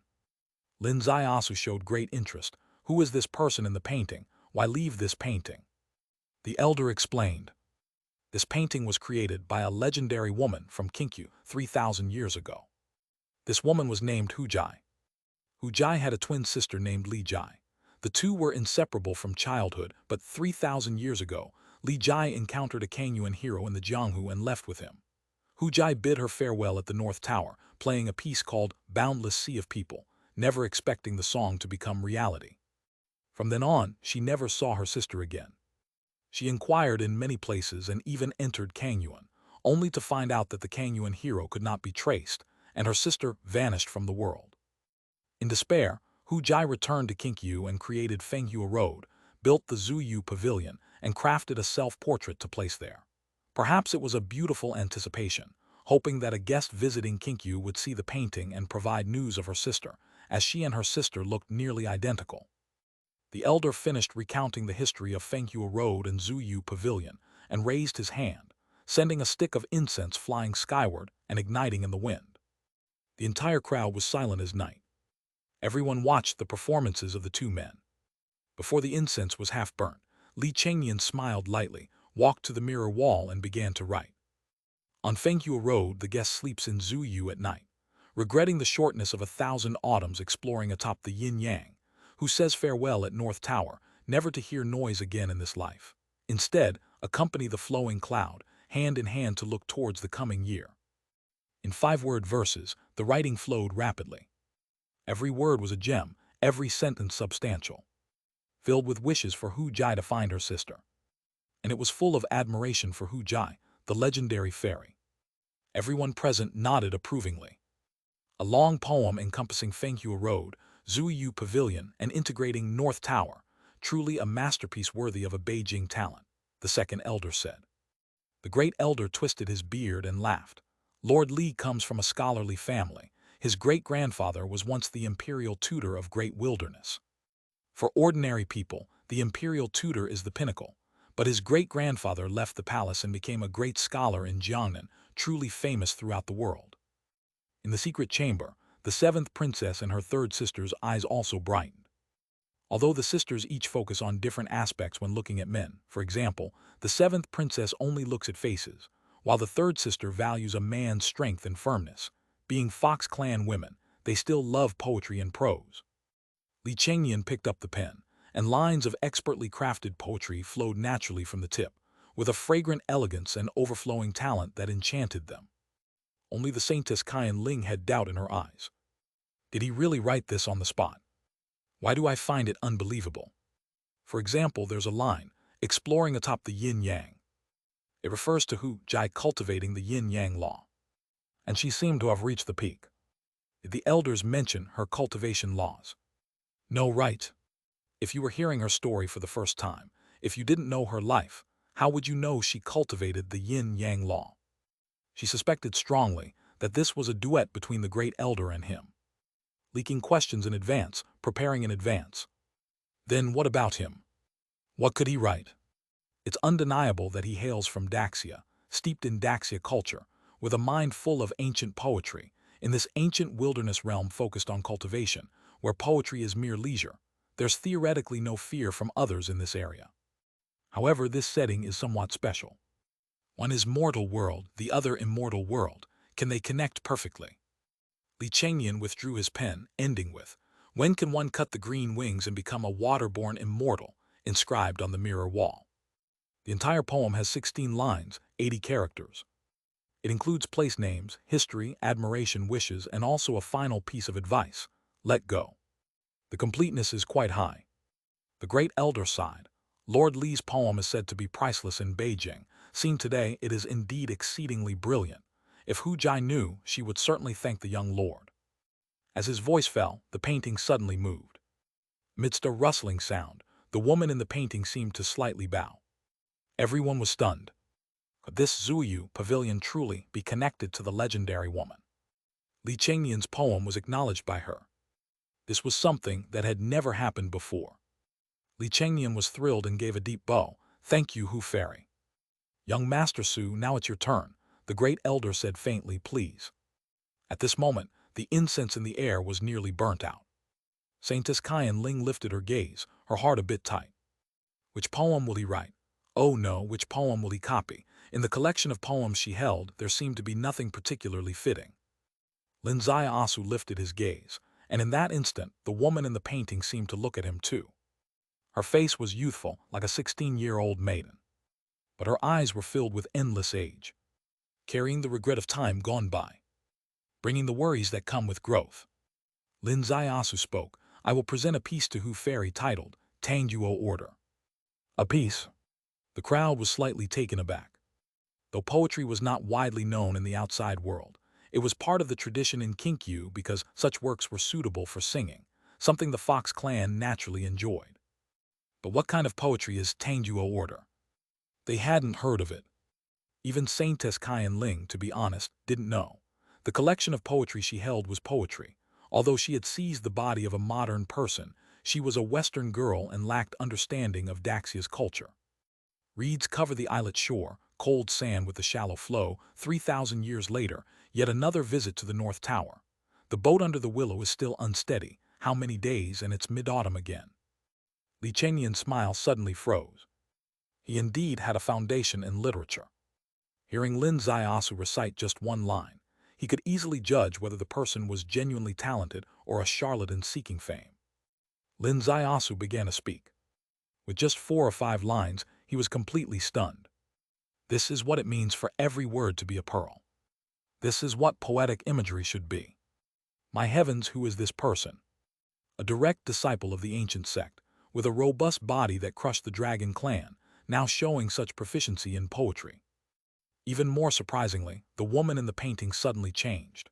Her gaze slowly lifted, looking distantly at the North Tower over the misty waters, as if she too was calculating. How many days and it's mid-autumn again? Lin Ziaosu continued. Cranes fly off the cliff, our old friends still around. The old land thoroughly becomes new sorrow. Wanna buy osmanthus and carry wine, yet it's never like youthful travels. In the secret chamber, the 7th princess abruptly stood up, grabbed her 3rd sister and fiercely shook her. "Third sister, listen, listen. This is what poetry is. Brother Sui." The 3rd sister's eyes widened. her heart also in utter chaos. How could this poetry be so good? She was a regular at the brothel, accustomed to the literary dalliance, seen almost all of the most famous poets in the great wilderness, and even shared a bed with several, yet none could write poetry like this. In the Zuyu pavilion, Li Chengnian's face turned pale. Halfway through, his face already paled. By the time he finished, all color had drained from it. This poem, from imagery to structure, is 10 times stronger than mine. Completely not in the same league. Am I not seeing the calendar wrong leaving the house? Did I really run into a ghost? How could I possibly meet a poet of this level on the cultivation path? Moreover, did I have to challenge him right in his strongest domain? Thanks, great elder, are you doing this to me? His gaze turned to the great elder at the other side of Fenghua Road. The great elder was also dumbfounded. He felt so wronged. Heaven bears witness, he had no intention of messing with Li Chengnian. He had always been helping Li Chengnian. However, no one could have imagined that this person, with immense physical prowess as his core trump card, would have such literary prowess. People might cross domains, but this kind of cross-domain should not be so vast, right? One moment, your physique surpasses the dragon clan. The next moment, your literary talent surpasses the world's scholars. The great elder took a deep breath. In a poetry contest, both young geniuses are a generation of heavenly prides. Comparatively speaking, Lord Li's poetry is more fitting to the poetic essence of Zuyu Pavilion. More layered, I believe, in this competition, Lord Li should emerge victorious. Saintess Kyan Ling's eyes widened suddenly, hardly daring to believe her ears. In the secret chamber, the 7th princess shouted loudly, "Great elder, you illiterate!" With a swoosh, the 3rd sister's hand seemed to infinitely lengthen, covering her mouth. I've already told you this is a grand strategy. It won't change due to sudden variables. In the scene, Saintess Kyan Ling stepped out. Great elder, if your Kinkyu has already decided regards of securing an alliance with the Heart Pavilion, then just say so. Arranging a poetry contest only to remain unfair, aren't you afraid that once word spreads, your Kinkyu will lose all its literary reputation, face included? Her words were objective. The great elder's expression darkened. Since ancient times, there's no first in literature, no second in martial arts. The path of poetry is also seen differently by everyone. Miss Ling's accusation is something I absolutely cannot agree with. You. Suddenly, the painting in Zuyu Pavilion lightly trembled. Brilliant light flowed out. Everyone's gaze dropped, greatly surprised. The river in the painting moved, the water flowed, the clouds above shifted leisurely in the air. The woman in the painting moved, raising a hand gently. In the blank space of the painting appeared lines of words. It was exactly the Tangduo order, poem Lin Zaiasu had just recited. Reeds cover the islet shore, cold sand with the shallow flow. 3,000 years later, yet another visit to the North Tower. The boat under the willow is still unsteady. How many days, and it's mid-autumn again. Cranes fly off the cliff, our old friends still around. The old land thoroughly becomes new sorrow. Want to buy osmanthus and carry wine, yet it's never like youthful travels. Want to buy osmanthus and carry wine, yet it's never like youthful travels. The woman in the painting sang melodiously. Young master's talent is unmatched throughout the ages, with few strokes revealing the heart's dilemma of a mere girl over 3,000 years, who Jade deeply admires. A bow was made on the boat, directed at Lin Zaiasu. The scene fell into complete silence. 2 talented men entered the pavilion to compete, both unknowingly choosing this painting as the point to express their poetic spirit. The great elder used his judging power to reluctantly declare Li Chengnian the winner. However, the figure in the painting suddenly came alive, recording Lin Zaiasu's poem directly into the painting, then told Lin Zaiasu that his talent was unmatched throughout the ages. What is this called? A slap in the face. The great elder's expression darkened. Hu Jai, what do you intend to do? It was warning Hu Jai not to ruin the clan's major affairs. Hu Jai said indifferently, the great elder need not worry, I have not meddled in tribal affairs for 3,000 years, and today will be no exception. That's good then, I hereby announce. The great elder said, please Lord Li enter the Gui Hall and also welcome young Master Su and Miss Ling to rest in the guest room of Kinkyu. One side enters Gui Hall, one side enters the guest room. This indicates the conclusion of the courtship request. The one entering Gui Hall becomes the ideal son-in-law. The one entering the guest room remains a guest. Chapter 625, Chapter 624, The Woman in the Painting Lives. Rules are under others' control. What can be done futilely? A trace of voice from Saintess Kyan Ling reached Lin Zaiasu's ear. Indeed, this is the inevitable result of rules being under others' control. No matter how outstanding you are, others have already set the major policies. No matter how well you perform, others can still make conclusions against their conscience. What can you do to them? In the painting, Hu Jai lightly smiled. Young Master Su, Miss Ling, would you two be willing to visit my mountain peak for a cup of tea? Lin Zaiasu and Saintess Kyan Ling exchanged a glance. It would be our honor. Please. With a step from Hu Jai, the boat in the painting seemed to transform from illusion to reality, appearing beneath their feet. The two boarded the boat and departed, as the boat sank into the painting and vanished into nothingness. In Kinkyu, the lights were vibrant and the drinks were colorful. The guests and host were all enjoying themselves. The shadow of this episode for Lin Zaiasu seemed to quietly dissipate amidst the merriment of host and guests. However, it only seemed that way. At least for one person, the seventh princess, who was not as delighted. She attempted several times to storm into Gui Hall, claiming she wanted to flip the table and pluck every hair off the great elder. However, her third sister was comparatively calm, and she knew very clearly that she couldn't pluck the great elder's hair even if he let her. She couldn't flip the table even if she wanted to. Most importantly, she herself acknowledged the alliance between the clan and Heart Pavilion. This was the clan's grand plan. How could it be swayed by impulsive whims? If you like good-looking men, you can still secretly find someone else after marriage. If your husband bothers you, didn't you study the poisons of Kinkyu? Killing or crippling someone is hardly a big deal. Therefore, she patiently caught the seventh princess, whispered these fundamental truths in her ear, offering her sister a thorough lesson, during which she shared a great deal of personal insights and experiences, making the lesson quite lively. Meanwhile, Lin Zaiasu and Saintess Kyan Ling sat on the boat in the painting, following the water depicted, speeding towards a painted building, the North Tower. This was not a real boat, nor a real water, nor a real building. This was just an array, similar to transmission array. Without the speed or magic of a transmission array, this leisurely transmission further highlighted her profound array path foundation. The water ahead reached the shore, curling up, seemingly like water flow, but actually was light flow. The two were delivered ashore, and the small boat disappeared behind them, seemingly returning to the painting. In front of them was a building. The building's appearance was exactly like that of the North Tower in the painting, but the background was vastly different. Above the building, dark clouds like ink. Beneath the building, pure white. Black above and white below, so peculiar. The black without a hint of color, the white without a hint of color, even more peculiar. Saintess Kyan Ling's heart raced as a thread of voice reached Lin Zaiasu's ear. Yin-Yang Law. This elder indeed has studied the Yin-Yang Law. She said indeed, because Li Chengyan wrote a poem which includes a line, Yin-Yang atop observation. Upon hearing this line, she thought Li Chengyan must have delved deep into this painted person, his poem perhaps not composed merely in the time of burning incense. Now it has been confirmed. This painted person, Hu Jai, is cultivating the yin-yang law. In your view, what is the level of accomplishment? Lin Zaiasu sent the voice back.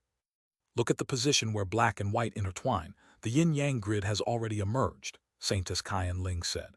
Yin-yang law ultimately aims for integration, when heaven and earth no longer distinguish between black and white, fully becoming a yin-yang grid, she would have touched the state of holding. State of holding. She had already touched the threshold of the state of holding. Lin Zaiasu was secretly shocked. This was merely an elder in Kinkyu, and an elder uninvolved in clan matters. The great elder did not particularly respect her either, yet she was only one step away from this legendary realm of state of holding.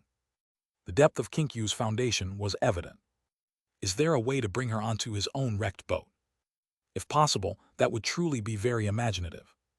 These were the thoughts turning in his mind. Simultaneously, another thought was turning. Yin-yang intertwined. Yang as the white line, yin as the black line. Yin-yang intertwined, becoming countless grids. In the desolate ancient realm, it's actually this intertwining method. Why is this so different from the basic theory of yin-yang philosophy? In the ancient culture of Daxia, yin-yang intertwining doesn't form countless yin-yang grids, but transforms into a Tai Kai yin-yang fish. It seems also necessary to acknowledge the yin-yang grid can intertwine, but in the process of intertwining, the contact between the two forces is limited contact, mutually restraining, mutually diminishing. But after transforming into yin-yang fish, the two forces form their own domains, yet mutually replenish. Tao realm more aligns with the yin-yang philosophy of everlasting. His heart thumped. Could it be that the yin-yang philosophy from my world is more advanced than that of this place? Lin Zaiasu stepped to the edge of the tower, taking a step forward. This step seemed like just a simple step of a stair. However, with a shift of light and shadow before his eyes, he and Saintess Kaian Ling were directly at the top of the building. On the rooftop, there was a tea table. In front of the tea table sat a person as if from a painting. If the information wasn't lying, the person before them had bid farewell to her sister 3,000 years ago at the North Tower. Even though she was just in the bloom of youth back then, she should now be 3,000 years old. However, her lips were red, her teeth white, her elegance like an orchid, and her head of black hair showed no signs of the ravages of time. Only her eyes exuded an aura of detachment and transcendence. "Greetings, Senior Hu," Lin Zaiasu bowed. Saintess Kaian Ling also slightly bowed. She felt quite awkward in this scenario. She was from 1,000,000 years ago, when she became famous. The ancestor of this small Fox clan ancestor before her wouldn't even know where to play with mud. She truly wasn't accustomed to calling others senior. But what could she do? She had a little junior by her side, a fresh and tender human clan member, merely in his early 20s. She reported herself as his senior sister. Forget it, let's just go along with this reduced seniority. "Young Master Su, Miss Ling, please be seated." Hu Jai lightly raised her hand in greeting. "Thank you for the seat." Lin Zaiasu and Saintess Kaian Ling sat down. "This is tea from the mountain at the back. I roasted and made it myself in my leisure." Hu Jai lightly tapped her finger on the table, and 2 cups of tea appeared out of thin air, gently landing before Lin Zaiasu and Kaian Ling. The elegance of the gesture was truly unparalleled. "Thank you for the tea." Lin Zaiasu slightly leaned forward. His posture was also absolutely refined and elegant. Saintess Kaian Ling admired him immensely. He had put in so much effort to enter the desolate ancient realm.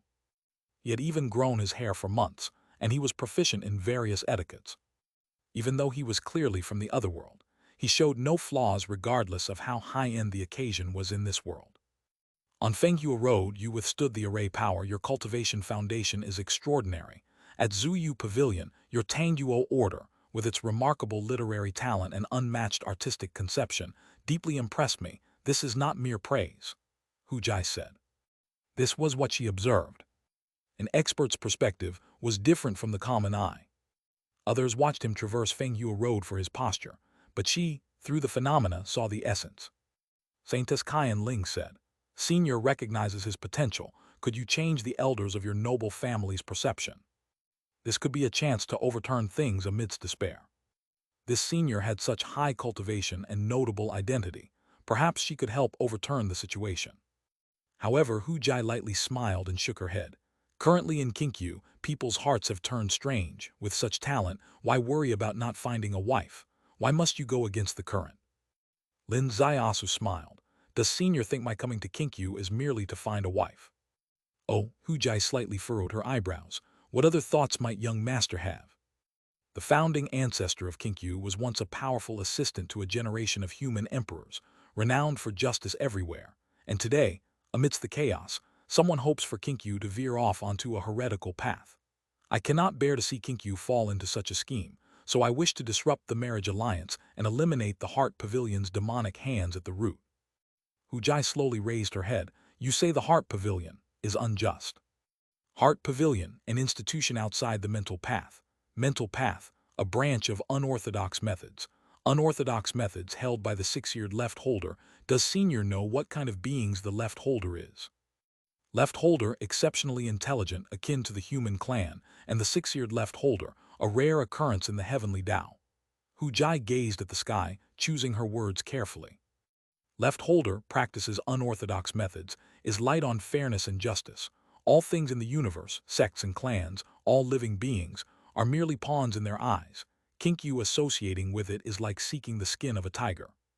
"Seeking the skin of a tiger, what do you mean?" Hu Jai asked.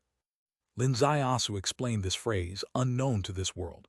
People hope to obtain the tiger's pelt. As for the tiger, it desires human flesh. Hu Jai understood and after pondering for a long time said, I understand young Master Su's meaning, but I once swore a serious oath not to interfere in the affairs of my clan. The heavenly Tao is cyclical. Everything has cause and effect. If Kinkyu suffers because of this, it is its own retribution. For young Master's warning, I offer a toast with tea instead of wine. What Lin Zaiasu said, no matter how persuasive, was of no use before her, because she did not concern herself with clan affairs. If Kinkyu suffers because of this, it's their own doing. Having spoken to this point, what else could be said? In fact, from the information that she swore not to interfere in clan affairs, it seemed she had major conflicts with the current ruling people of Kinkyu. Most likely, whatever she said wouldn't be listened to. Lin Zaiasu took a deep breath, lifted the teacup and took a big sip. This cup of tea concluded the matter of the marriage proposal. Hu Jai slightly lifted her gaze with a faint smile. Actually, I invited you over today for another important purpose. What purpose? Lin Zaiasu's heart stirred. Hu Jai said, you forcibly endured the impact of the array power on Fenghua Road. The yin-yang power is not so easily dispelled. Over time, it will certainly damage your Tao foundation, hence, I wish to eliminate this hidden danger for you. Saintess Kyan Ling's heart skipped a beat. He suffered internal injuries from forcibly enduring the array's impact, and she, as his senior sister, was unaware, neglecting to show concern, which was really inappropriate. And Hu Jai before her, planning to eliminate this hidden danger for him, no matter how you look at it, this demonstrated sufficient goodwill. Lin Zaiasu gently smiled. Thank you for your kind intentions, senior, but there's no need.